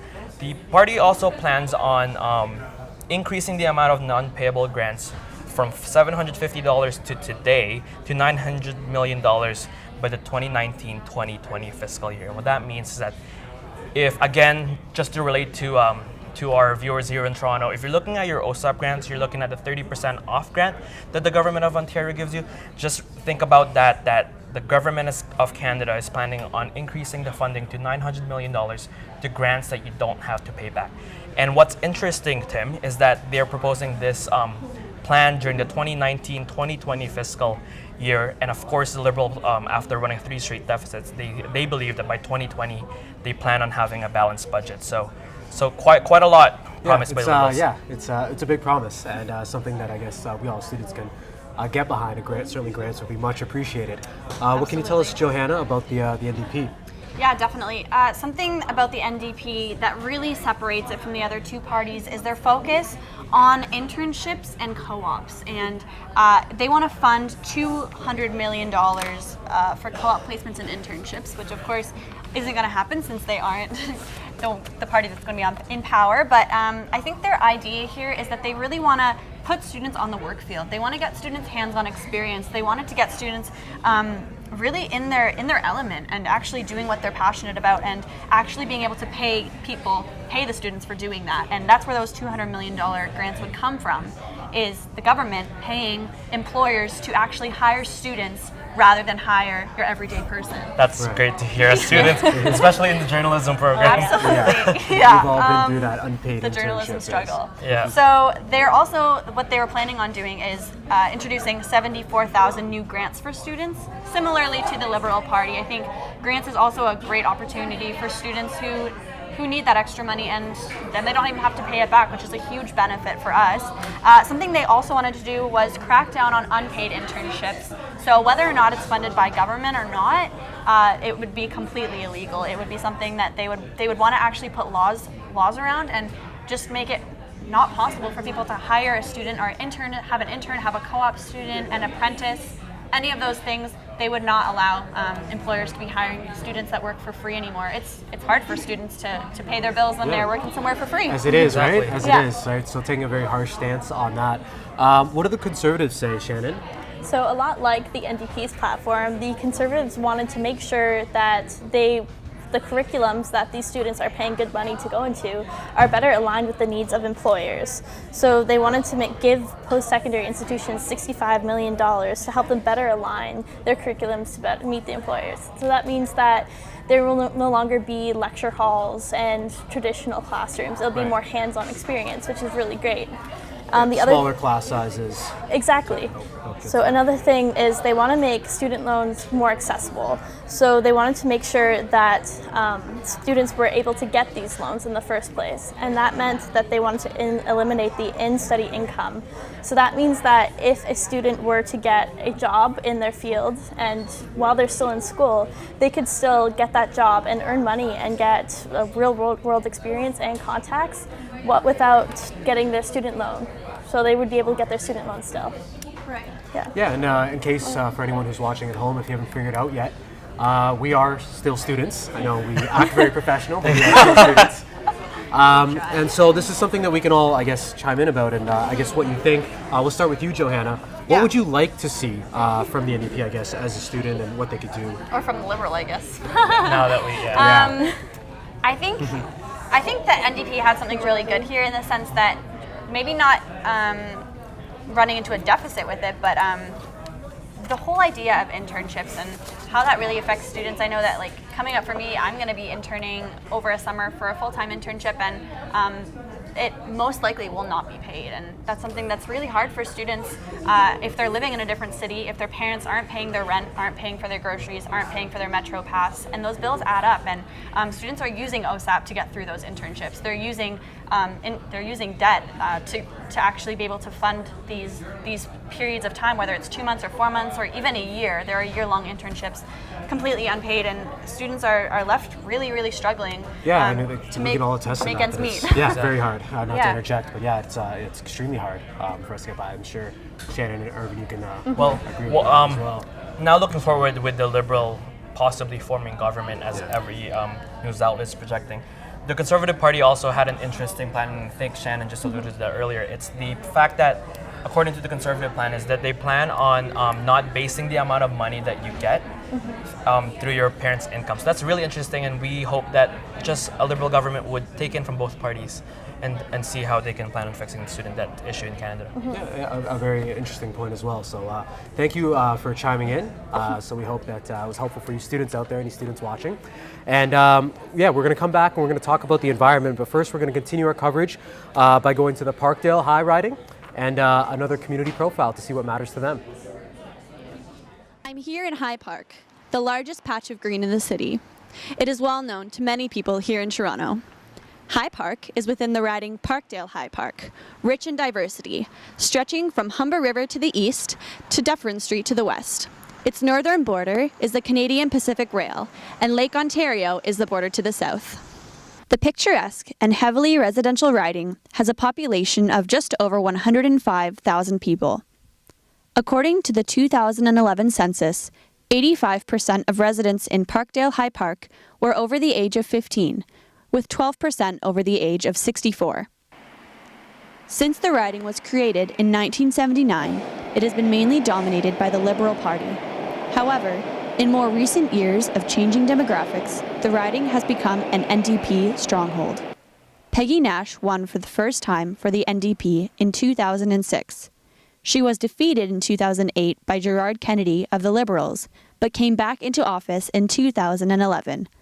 She is currently the NDP industry critic. I've been in Parliament for several years now and seen the Harper Conservatives up close. This is not a government we want to continue in Canada. We have to make change. It's another toss-up this year between the Liberal and NDP parties, with Nash looking for re-election and new Liberal contender Arif Virani looking to be elected for the first time. The Conservative Party hasn't won in this riding since 1984. This year, Ian Allen is running for the party, but has not shown up to any debates. What I've heard from the top is that even people who are much more senior than Ian Allen, who have been elected many times, have been issued an edict, which is that thou shalt not participate in debates. And that's a problem writ large about this government, is that power has been centralized in the hands of one individual who controls things with an iron fist. Due to the ranging economics, ages, and ethnicity of the residents, the riding has a variety of issues.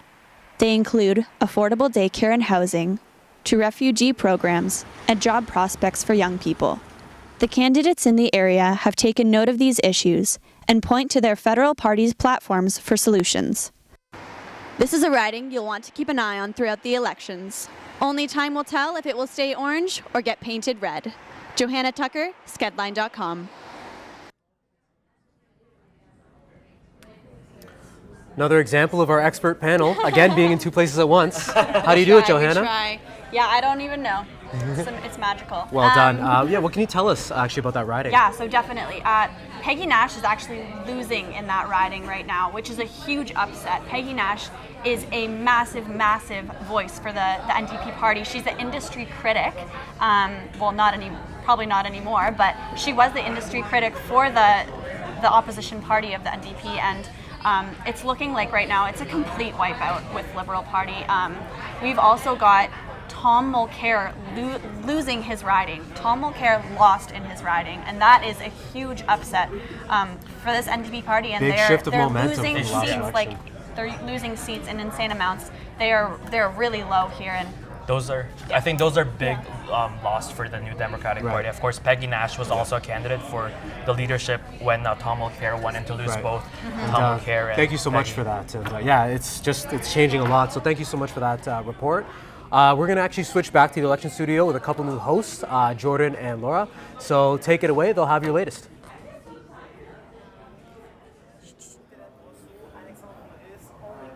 Thanks, Tim. Hello and welcome back to Skedline's 2015 federal election coverage. This is Derek DeHonore reporting live for skedline.com at the latest Montreal results from the Convention GTR Center. round. The Liberals are still leading with 173 seats. The Conservatives following with 95 ridings, and the New Democratic Party following with 22 seats. Bloc Québécois making an appearance with 10 seats. Where is Joe? After a long hiatus out of the public eye, Finance Minister Joe Oliver is looking to get out the Conservative vote in a historically Liberal riding of Eglinton-Lawrence. To counter, NDP leader Tom Mulcair brought in Saskatchewan's former Finance Minister, Andrew Thompson. Finance Minister Joe Oliver is taking the lead with 53.1% from Andrew Thompson, who is at 5.1%. Marco Mendocino, Liberal candidate, is running behind the Conservative government with only 39.8%. York Southwestern is going 51% Liberal with Ahmed Hussein, and Mike Sullivan of the NDP has beat James Robinson of the Conservatives lagging behind. While in York Centre, Conservative Mark Adler has won 48%, with Liberal Mark Levitt is behind him with 44%.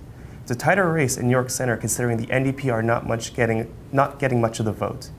We have some breaking news. CBC and CTV are calling a Liberal win, but they will not say whether it will be a minority or a majority government. CTV and CP24 are also reporting that the Conservatives will be forming an official opposition once Parliament resumes. If the projections are correct, this will be the first Liberal government after 10 years of Conservative rule. So thank you again for continuing to be with us tonight. If you are wondering, the Jays are ahead on the Kansas City Royals, 10-4 on the top of the fifth. This has been the longest election in Canadian history, and after this, I hope it's worth it. Are you ready for a change, Jordan? I'm ready for a change. I feel that's something that Canadians need, something refreshing, something new, a new face. We need something new in this country. And I think Trudeau has that. And I also think he has a bit of benefit being Pierre Trudeau's son. I think that definitely gives him a bit of leverage, but I think he is the one for the job. With the polls now closed in Atlantic and Central Canada, what do you predict for the West Coast? I think mainly it will be a Liberal sweep overall, with the Conservatives close behind.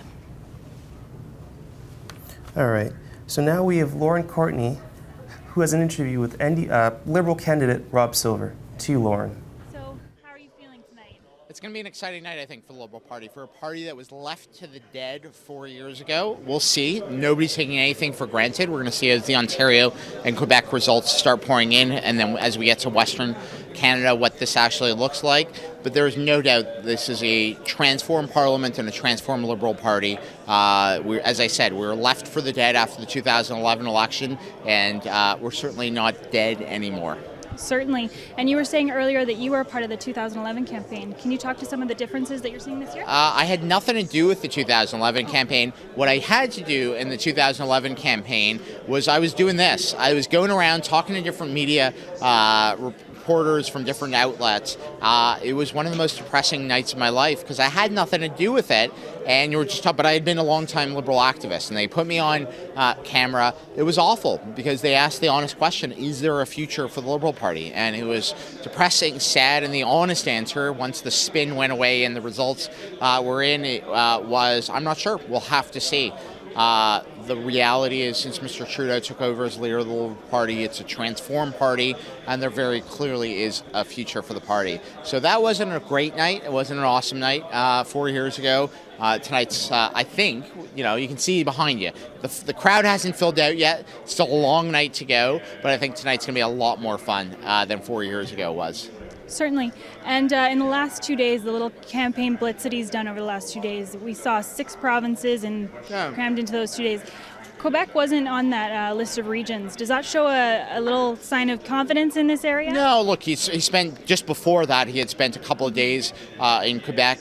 But when somebody with the last name Trudeau is going to Calgary, going to Edmonton, going to parts of the country the Liberal Party hasn't done very well for a long, long time in the last 24, 48 hours, it shows that we're growing our map. We're growing where we're going to compete for seats. Hopefully we're winning seats tonight. We'll have to wait and see. Nobody's taking anything for granted. But no, that was a sign of confidence. We need Quebec to come in if we're going to be in power, and certainly if we have any chance at a majority government. We need Quebec to come in very strong for the Liberal Party tonight. So it had nothing to do with anything about Quebec.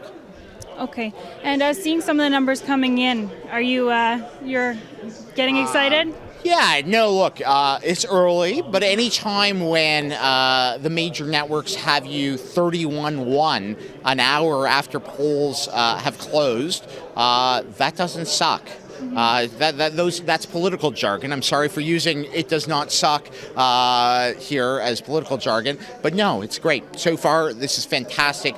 We have somebody like Seamus O'Regan, former Canada AM reporter, who went back to his home province of Newfoundland, worked his butt off. There were public polls that had him losing by double digits, so he wasn't handed a thing. He worked his butt off in Newfoundland, and it looks like he's just part of a wave. The reality is he put hundreds of hours in to win that riding. Every single one of these wins has a story like that about a member of parliament, whether they're elected or they're just leading and they're waiting to be elected, who work very hard over the last number of months, if not years, to win their riding.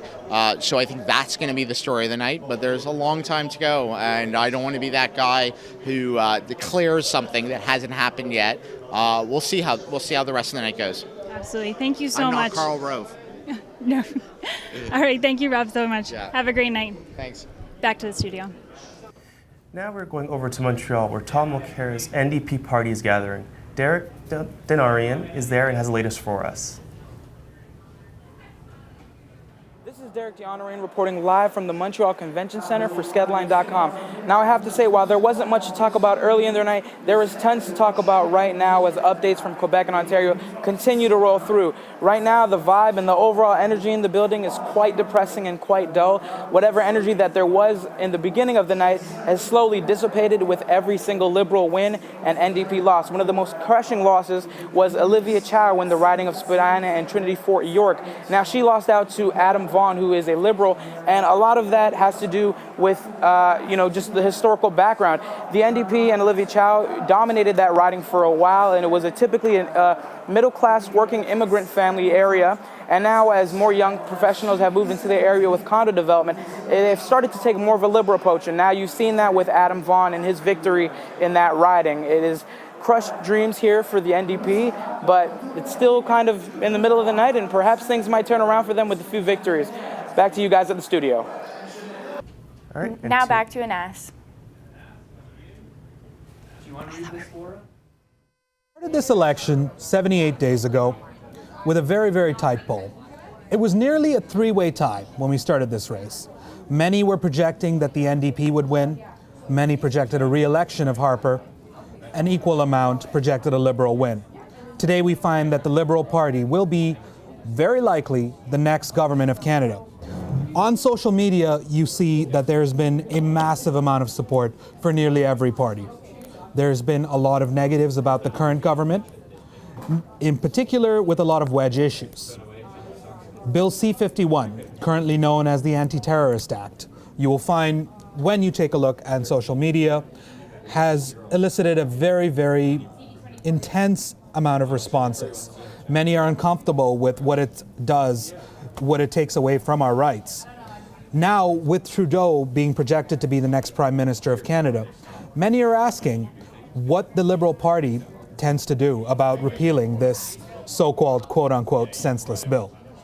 Tom Mulcair is currently leading in his riding, but not confirmed. He's leading by a scant amount. Harper leading with over 600 votes. We'll be following social media throughout the night to see the responses that we get. We're hoping that we stay with you all night and leading you down the new road into a Liberal Party government in Canada. Going over now back to Tim.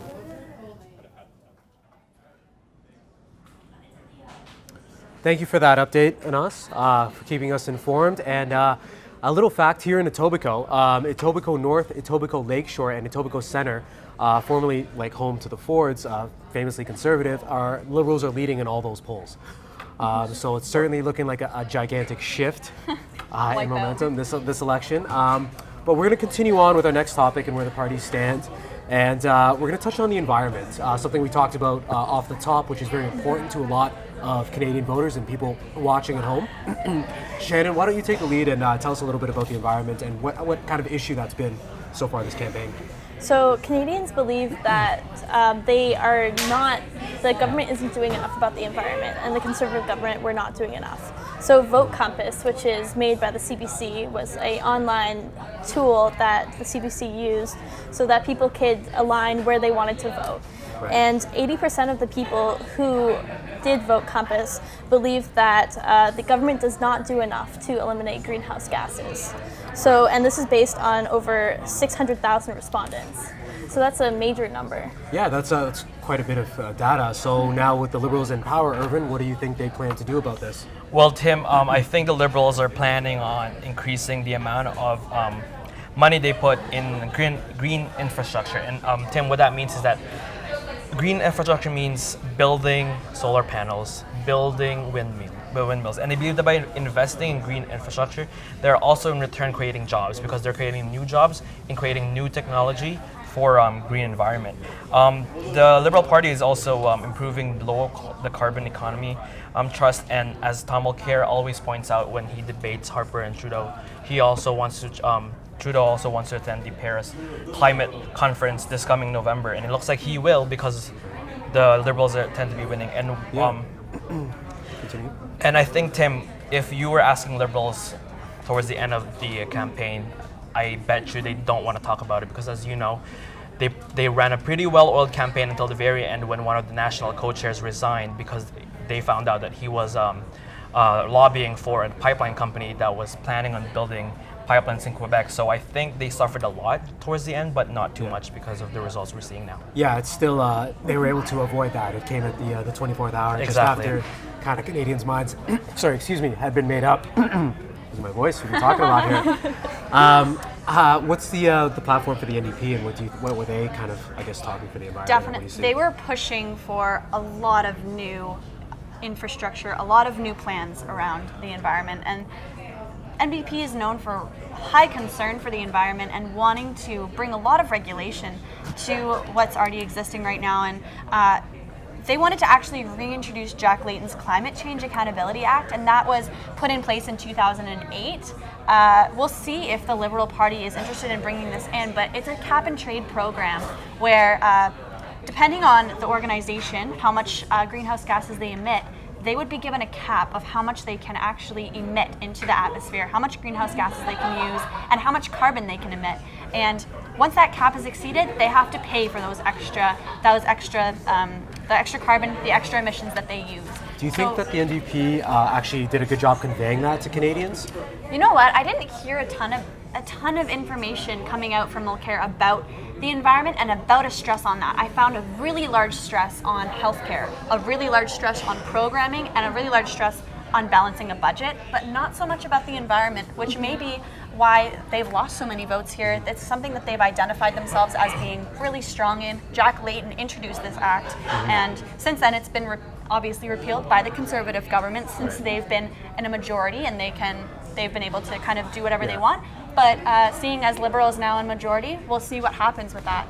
Yeah, absolutely, and it's funny because as the economy was one of the strengths for the Conservatives going in, definitely the environment was one of the strengths for the NDP, and it looks like the Liberals were successful in wrangling that issue in their favor. Do we see any, I guess, policies that are going to affect like Canadians every day? Well, I think the cap and trade plan that the NDP is proposing and the Liberals have not really fully released, if they're supporting this plan, is one of the biggest effect that Canadians will see, because what that technically means is that whoever is in the government, that they plan on taxing companies who tend to emit more carbon pollution into the environment, more greenhouse gases. So if you're a company who's emitting X amount of greenhouse gases into the environment, then you get taxed more under the NDP plan. And if that's the case, if the Liberals plan on doing that as well, if they plan on taking that idea from the NDP, then you're going to see a lot of companies struggling too. You might even see with the Liberal government, Kathleen Wynne did introduce the cap and trade program to Ontario just April of this year. So that's something that I can definitely see the Liberals potentially taking on, because Wynne's already brought it in through her Liberal government. It could could turn into a relationship of between the NDP and Liberal working together on this issue, and maybe NDP having a little bit of say in this area. But who knows what's going to happen? Some excellent insight, and so it'll be interesting to watch exactly what's going to become of the environment. Thank you so much for that discussion. We're going to continue on. We're going to go to the elections desk with Jordan and Laura and see what the latest is from them. See you soon. Welcome back. We have some major breaking news. All major news outlets are calling a Liberal majority government with a Conservative opposition. The Liberals have won and are leading in 173 ridings. The Conservatives have 95 ridings. The NDP have 24 ridings, and the Bloc Québécois have 8 ridings. The Green Party has yet to win a single riding. The Liberals have come a long way since the 2011 election. They came in 3rd place behind the NDP in a crushing defeat. Etobicoke Centre is one of the most hotly contested ridings in the GTA. Conservative Ted Opitz won the riding from Liberal Boris Ristretski during the last federal election with only a 26-vote margin. How is the race between these two currently? It looks like this time the Liberals are leading in Etobicoke Centre with 454 votes for Boris Rezniewski. Coming in 2nd place is Ted Opitz of the Conservative Party and newcomer Tanya DeMello, coming in 3rd place. How is the NDP newcomer Tanya DeMello faring? Coming in 2nd place is Ted Opitz of the Conservative Party and newcomer Tanya DeMello coming in 3rd place. Etobicoke North is the only Liberal head riding in Etobicoke. How is incumbent Kirsty Duncan doing? As expected, incumbent Christy Duncan is leading by 983 votes in Etobicoke North. What numbers are the NDP and Conservatives sitting at? Conservative Toyin Dada is in 2nd place, followed by NDP Faisal Hassan. Conservative Bernard Trottier defeated former Liberal leader Michael Ignatieff in the 2011 federal election to take Etobicoke Lakeshore. Does it look like the Liberals will win back this seat? Liberal James Maloney is leading with 945 votes. Not to confuse Bernard Trottier with Phil Trotter. How is Phil Trotter doing for the NDP? Overcoming Conservative incumbent Bernard Trottier in 2nd place and Phil Trotter from the NDP. A Liberal stronghold for 16 years with Judy Schroe as the incumbent. How are the NDP and Conservatives doing? Conservative Carrie Vandenberg is coming in 2nd place and NDP Darnell Harris coming in 3rd place. Schroe won the election with over 60% of the vote in 2011. Do you think she'll win by this much again? Liberal Judy Schroe is leading with 288 votes in Vaughan Woodbridge.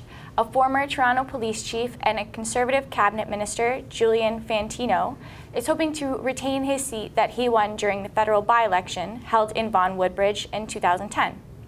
Who is the Liberal candidate and what do their numbers tell us? Liberal incumbent Francesco Sorbara is leading with 665 votes, overtaking Conservative incumbent Julian Fantino by 9.1%. How about the NDP? NDP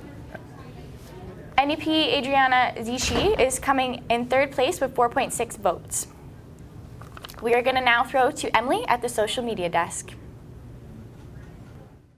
Emily Bongelli here at the social media desk. So clearly tuition is a very important issue to us here in the Skedline newsroom, as we are all student journalists covering this. If elected, the Liberals promise to increase the maximum student grant for low-income students, as well as holding off payments until we make over $25,000 a year. So the hashtag StudentVote15 has been very active over the course of this campaign. There is an official Students Vote Twitter page who have also been very active in the campaign, and they have said that close to 900,000 students have voted this year in the federal election. So here in Ontario, over 350,000 students have already voted. And all of the students here in the newsroom are running around checking their Twitter feeds constantly. So please remember to follow us on Twitter at skedline.com and continue watching us live. We do have lots of tweets going out here on our blog and on our Twitter page. We're constantly switching back live here and there.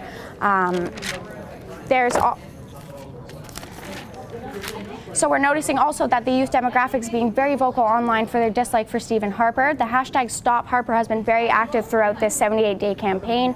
On Facebook, there has been an entire event created called Stephen Harper's Going Away Party, and we'll talk to you a little bit more about that once we come back to the social media desk next time. So I'm Emily Boncelli, and we're over to Tim. Thanks for the update, Emily. And just a slight correction. We mentioned earlier that Tom Mulcair lost in riding. He's in fact leading by a very slim margin over the Liberals. So just a minor correction for everyone out there. We're going to go a little off script. We had a couple more topics left, but since the election has been called early, we're going to dive right into that. And Shannon, why don't you tell us a little bit about Stephen Harper and what happened in his riding? Well, it looks like Stephen Harper's Conservatives are the leader of the opposition right now, and Stephen Harper has actually won his riding. But we are unsure of what this means for him in the future, because he said to Peter Mansbridge in an interview a while ago that he said that even if his party loses by 1 seat, he will resign. Right. So it's unsure of whether we're going to see a new leader of the opposition or whether Harper will hang around. Yeah, it's going to be interesting. It's been quite the run. He's been, regardless if you agree with his policies or not, he's been quite a successful politician for nearly the last decade. 10 years straight. Exactly, yeah. So very, very interesting choices coming up. We'll turn it over to our man of the hour now, Irvin, because of the Liberals. How do you see this playing out? Well, Tim, again, as I said when we called that the Liberals seem to be forming a government, and we don't know if it's a majority or minority yet. Now a consensus between news outlets around this country is projecting a majority government, and this is massive.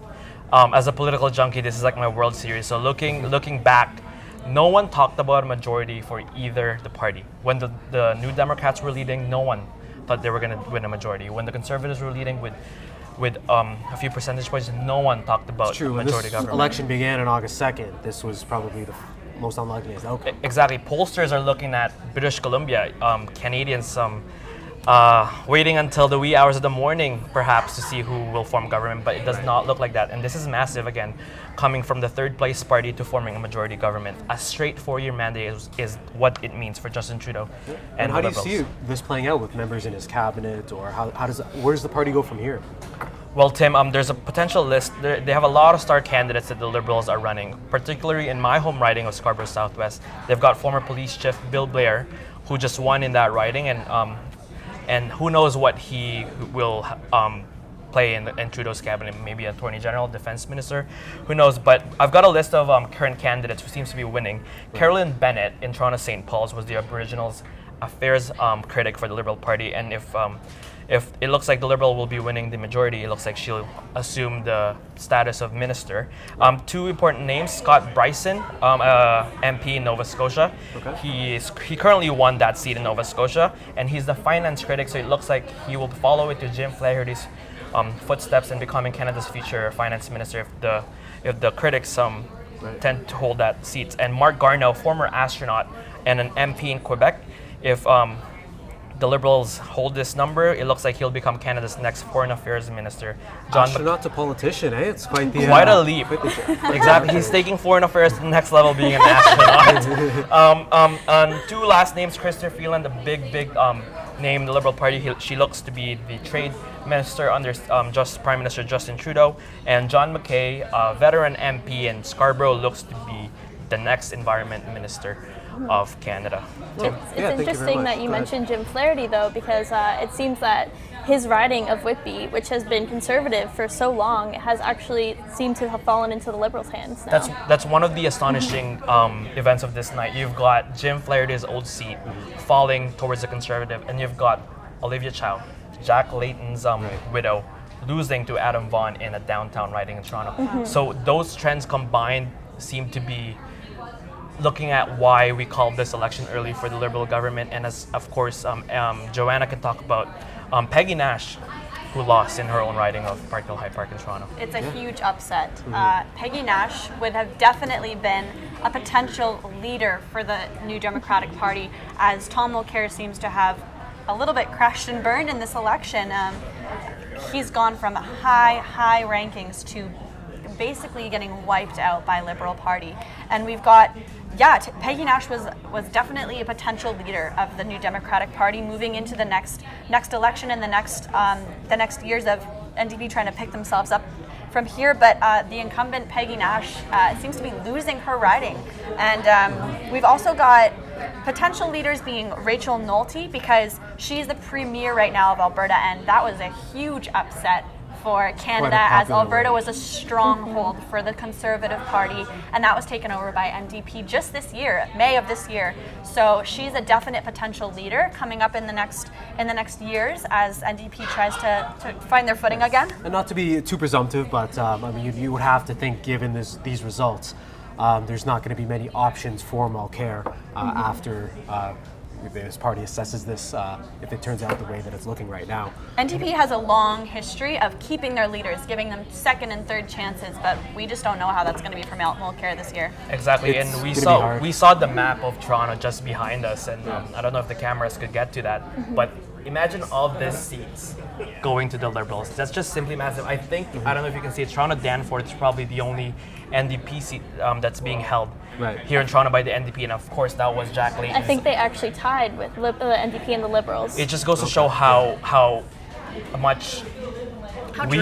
drastic and how much we didn't really talk about strategic voting and how that could have swayed this Liberal majority. I think we touched on that's a great point. There's an organization called Lead In, which was focusing on strategic voting, and basically the ideas of coming together and uniting communities to basically for the ABC campaign, which is anything but Harper. Anything but conservative, I believe it is. Anything Harper as well. Well, yeah. Yeah, anything but essentially going against that. You can talk about what impact that probably had on the NDP. Definitely. I think strategic voting had a huge impact this year on the elections, and it's something that we haven't really seen before. I think social media is coming right onto the forefront. We're seeing how much of an impact it really has, and how much it's even impacted young people and engaged them in this election this year. And as we can see, we've said it so many times, but NDP was at the forefront of this election. They were the projected leader. Back in August, even heading into September, that was less than 2 months ago, and all of a sudden we're seeing just a complete wipeout from the Liberal Party. And I think a lot of this does have to do with strategic voting. It's the idea, if for those of you who don't know what strategic voting is, it's you get to you vote for someone, and even if you don't want to vote for them, you vote for the party that's in the lead. Exactly. Right. Yeah. So you're basically voting for the candidate that has the best shot to defeat the Conservative candidate. And in some cases, people can argue that you're losing your individual representation. So we'll have more on that to come, and basically the role that that's played. Right now, we're going to throw it back to the election desk and see what they have to say in the latest, and we'll see you soon.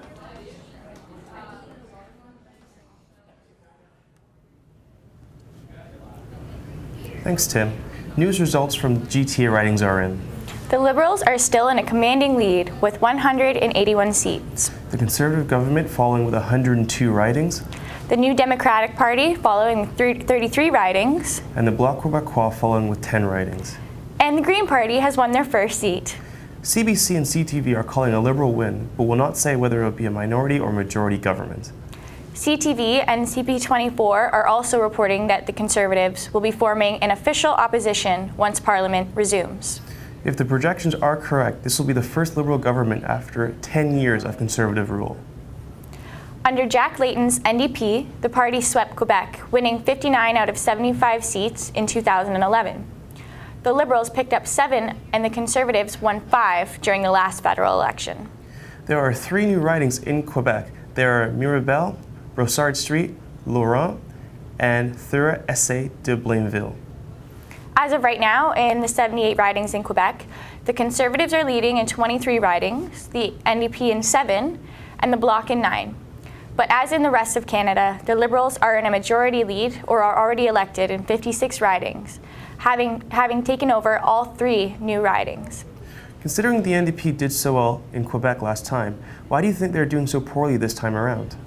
There is definitely a loyalty to the NDP in Quebec, so I think they will actually pick up a few more seats than expected in this province.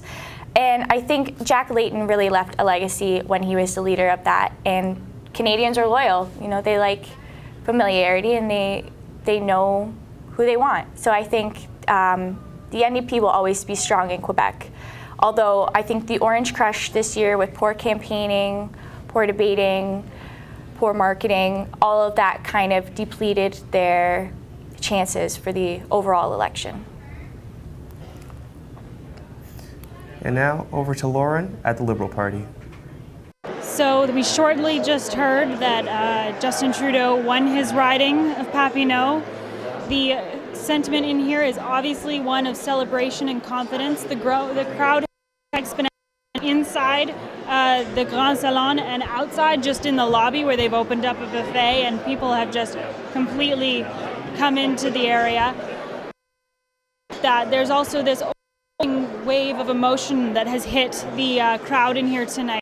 We're showing clips of Pierre Trudeau in 1980 winning the election, and people were of course cheering, but getting is eerily similar to what's happening here today. It's a very emotional scene. There was one lady, old woman in the audience that we overheard contain her emotions, and she, "I'm sorry, I can't help myself. We finally got our country back." And that is very sweet, but also incredibly, and it is incredibly of what's going on here in this room today and in the rest of the country. Back to you in the studio. Thank you, Lauren. Now over to Derek with the NDP.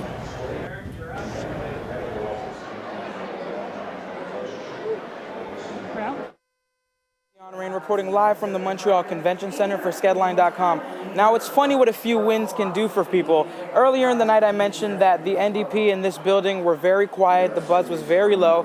People seem to be very disheartened and discouraged with some of the results. However, a few key wins in the St. Mary's area, Laurier, and even Gatineau have turned this crowd around, and a lot of people are cheering here behind me and very happy with some of the results. Now, one of the key races to keep looking at is Outremont. Thomas Mulcair is in a dogfight with the Liberal leader over there to win his seat. He's not going to give up without a fight, and neither are the Liberals for the Outremont area. Now, if Mulcair somehow ends up losing that spot, he will follow a long lineage over the last couple years of Liberal leaders and Bloc Quebec law leaders who did not win their ridings. Those two names are Michael Ignatieff and Gilles Deseppe, who unfortunately weren't able to win their own seats and their own ridings and faced some of the shame and brunt of people's ill after those elections. But we'll have to wait and see what happens in Outremont, but I'm pretty sure Mulcair will continue fighting. Back to you guys in the studio. Thanks, Derek. And now to Emily at the social media desk. Sorry. Back to the social media desk. This just in, we have one projected Green Party seat, so we are assuming that that could be Elizabeth May's seat. But what I was talking about previously, before we sent it back to the newsroom, we were noticing that the youth demographic is very, very criticizing of Harper's party. The hashtag Stop Harper has been very active throughout this 78-day campaign, and on Facebook there has been an entire event called Stephen Harper's Going Away Party. So that event was created long before campaigning has started and has already garnered more than 424,000 attendees, which is almost double the support that Harper's own Facebook page has. The number is also 1% of Canada's entire population, so that is a pretty significant, fun little social media trend we are seeing. Please keep tuning in at skedline.com and follow us on Instagram and Twitter. We are putting updates from Montreal. We have a team in Montreal covering Trudeau and Mulcair's concession or winning parties. Also, the Liberals took majority in Quebec, which is the first time since the 1980s. This is also the first time since 1993 that the Liberals won a majority across the board in Newfoundland. Aboriginal Affairs Minister Bernard Valcourt lost to the Liberals by 55% in BC. And over to Tim.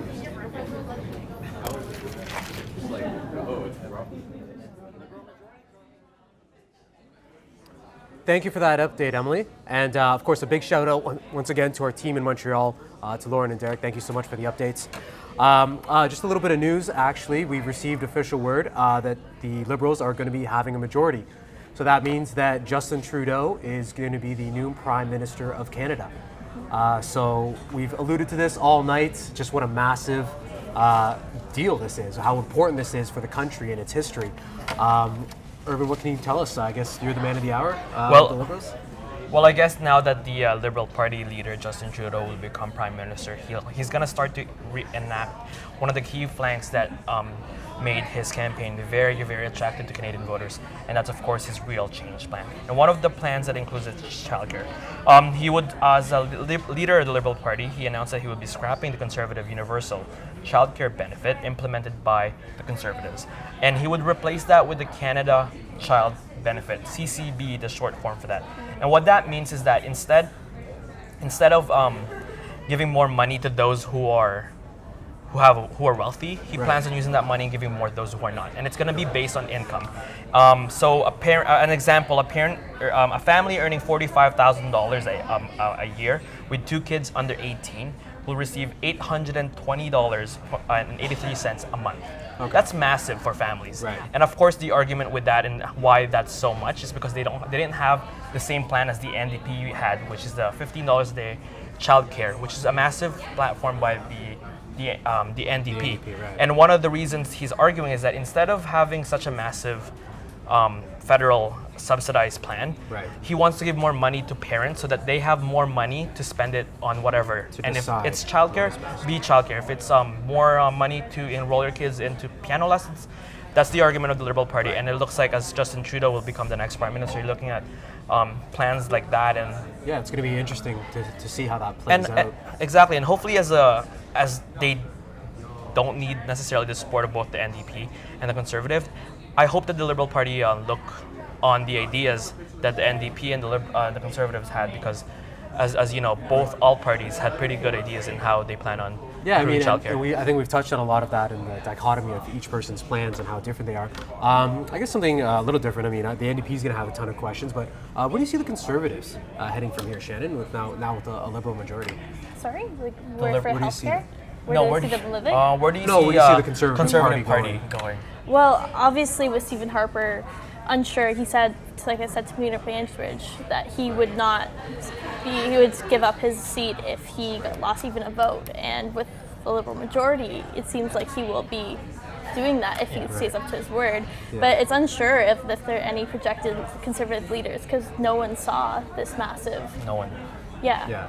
Similar to 2011, basically when the NDP kind of stormed in to become the official opposition, the Liberals are now there. It's funny to see how a lot of the issues at the forefront kind of played into and made a difference in this election. For example, the Niqab issue. I think we touched on that topic in the introduction.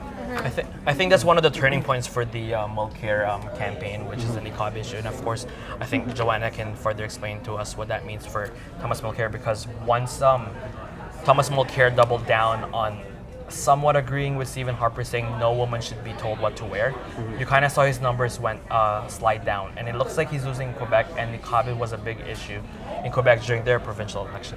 Yeah, definitely. So Mulcair's strategy for this was, he was saying that they're in agreement with the existing rule, which is that anyone seeking citizenship must uncover their face to identify themselves before swearing the oath, if anyone didn't know what the existing rule was right now, in accordance with their religious beliefs. And Mulcair said that was appropriate for him, so that was what they needed to stick with. Turned out to be a shrewd political move by Stephen Harper, and basically hurting Mulcair's edge in Quebec.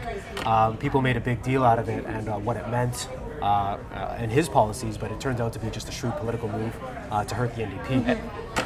And I think the fact that we're still trying to figure out if Tom Mulcair is holding on to his seat just goes to show how much no one saw this coming. That the leader of the New Democratic Party, which was #1 in the polls, front runner for the good amount of the campaign, is now trying to even figure out if he's going to hold on to his own seat.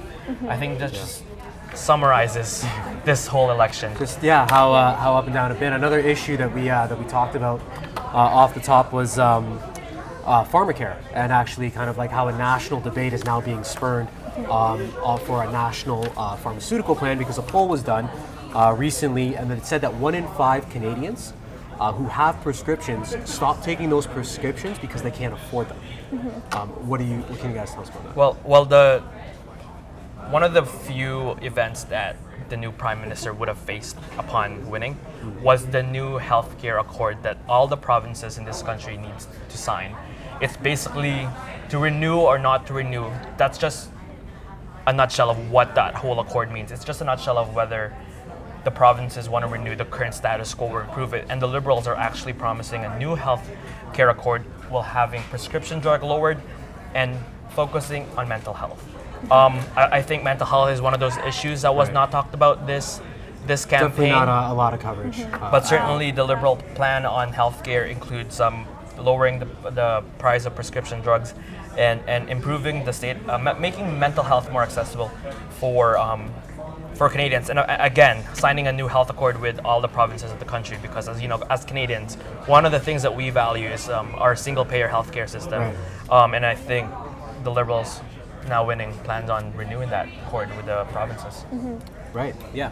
And certainly a lot to look forward to. We just want to say thank you again to all the viewers out there who have stayed with us. Long night. It's been a long night, and there's a lot of coverage going. And we would also like to say, for those of you who are political junkies, but also sports fans, it's 10-4 Jays, bottom of the 8th. So go Toronto. I think we can be excited about that as well. I think more people are more excited than that than the election results. But for political junkies, Pretty big upset. This is a big upset. Yeah, there's a lot of concern about who's going to vote, or maybe the game actually hurting voting numbers, but it looks like we got a lot of turnout.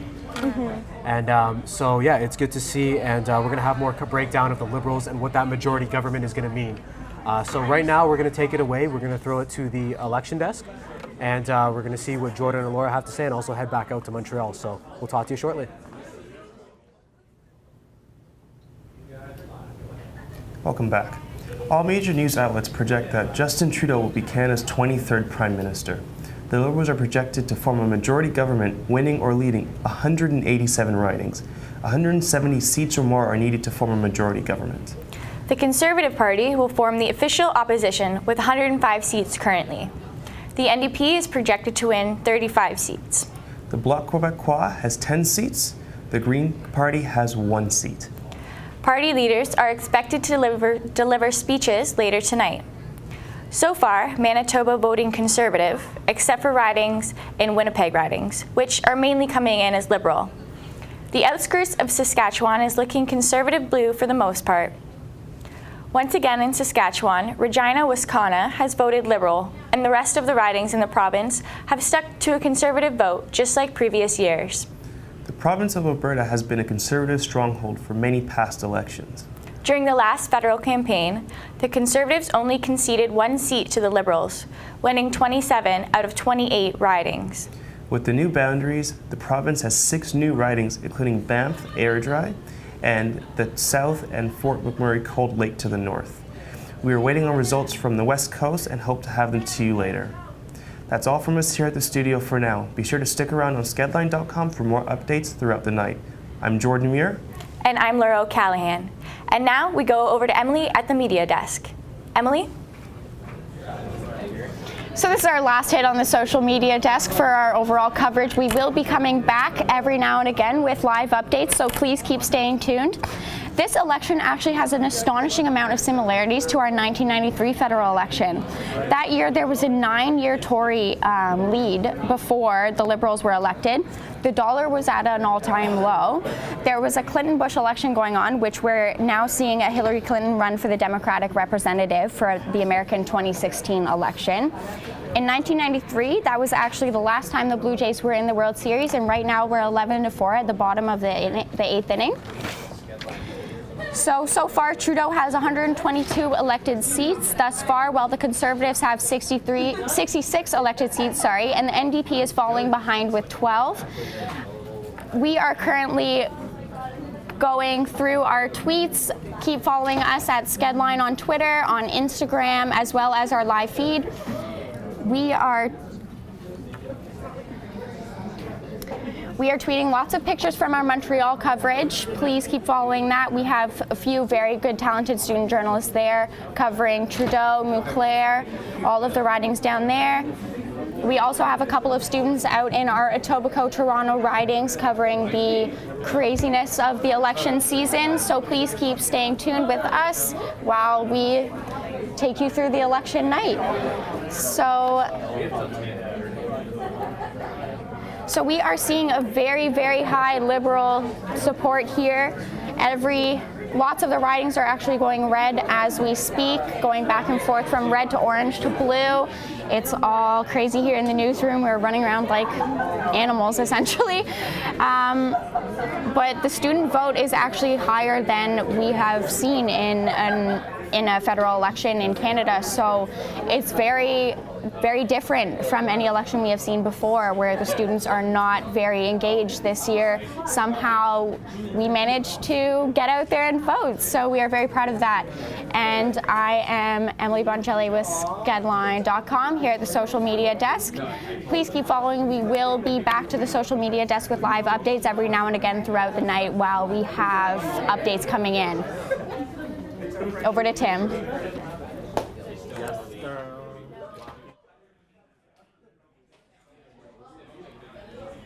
Thank you so much for that live update, Emily. We appreciate the results coming in.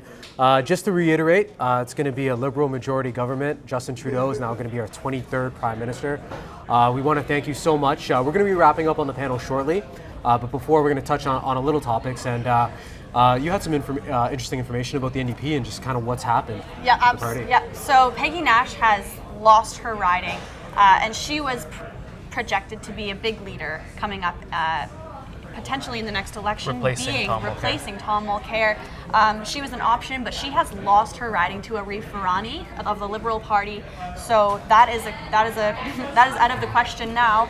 We also have an option of Nikki Ashton, who is leading her riding right now. She is from Churchill, Manitoba. She is 33 years old, so she's a very young competitor, but she has a fresh perspective, and she's maybe something that the NDP may shift to after coming from Mulcair, who has more experience with the party but didn't seem to do as well. So maybe they're going to try and bring in this fresh face, and we'll see what happens from there. And yeah, it's certainly going to be interesting. And I think you also had an update on the Bloc. And yeah, the Bloc Québécois, they've got 10 seats right now, which is huge, huge loss for the NDP as well, because Mulcair, from Ottawa, French-speaking, he wanted to really leverage that in Quebec cities, and it doesn't seem like that has panned out for him either, as Bloc Québécois has now gotten 10 seats. That's quite large for the Bloc Québécois party. Yeah, it's been kind of an attack on all fronts against for the NDP this election. Yeah, so we're going to, I guess, recap. I mean, you've touched on it earlier, just how big this win is for the Liberals from a virtual unknown Justin Trudeau, right, who didn't really have any pedigree coming into this election. The Conservatives didn't seem worried about him. They just said they brushed it off. They said he's just got a lot of nice hair. He's not really ready to lead. Justin's just not ready. Just not ready is a big, and I think that's one of the key analysis that pundits will be talking about after the election is those attack ads really work, because it seemed like it didn't completely. Again, reiterating that they were the third party going into this race, and to come back first place with a majority government, that's just huge. I don't think no one was talking about the fact that any of the parties were going to get a majority government. So shocking. Yeah, quite the turnaround this election. And again, I guess a lot of issues that didn't get mentioned in this election, kind of like we talked about, the environment didn't get a lot of play in terms of the economy was more at the forefront of people's minds. The refugee issue came up, and so it was just really interesting to see. The Aboriginal issue was it was not a big topic in this campaign too, and unfortunately none of the party, including the Liberal Party, was not one of the parties who's talking about it. They did talk about it, but not as loud as we hoped they would.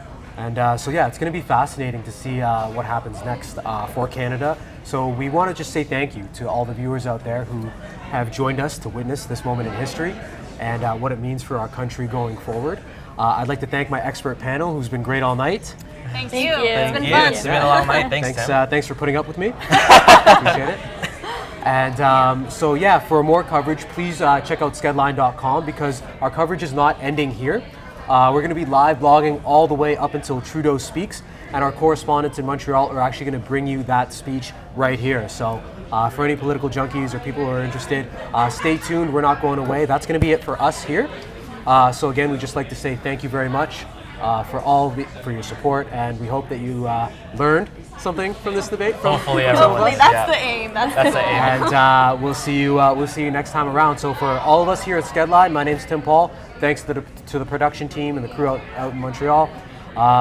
That's all for now. You can tune into skedline.com if you want to see our weekly cast. Until next time.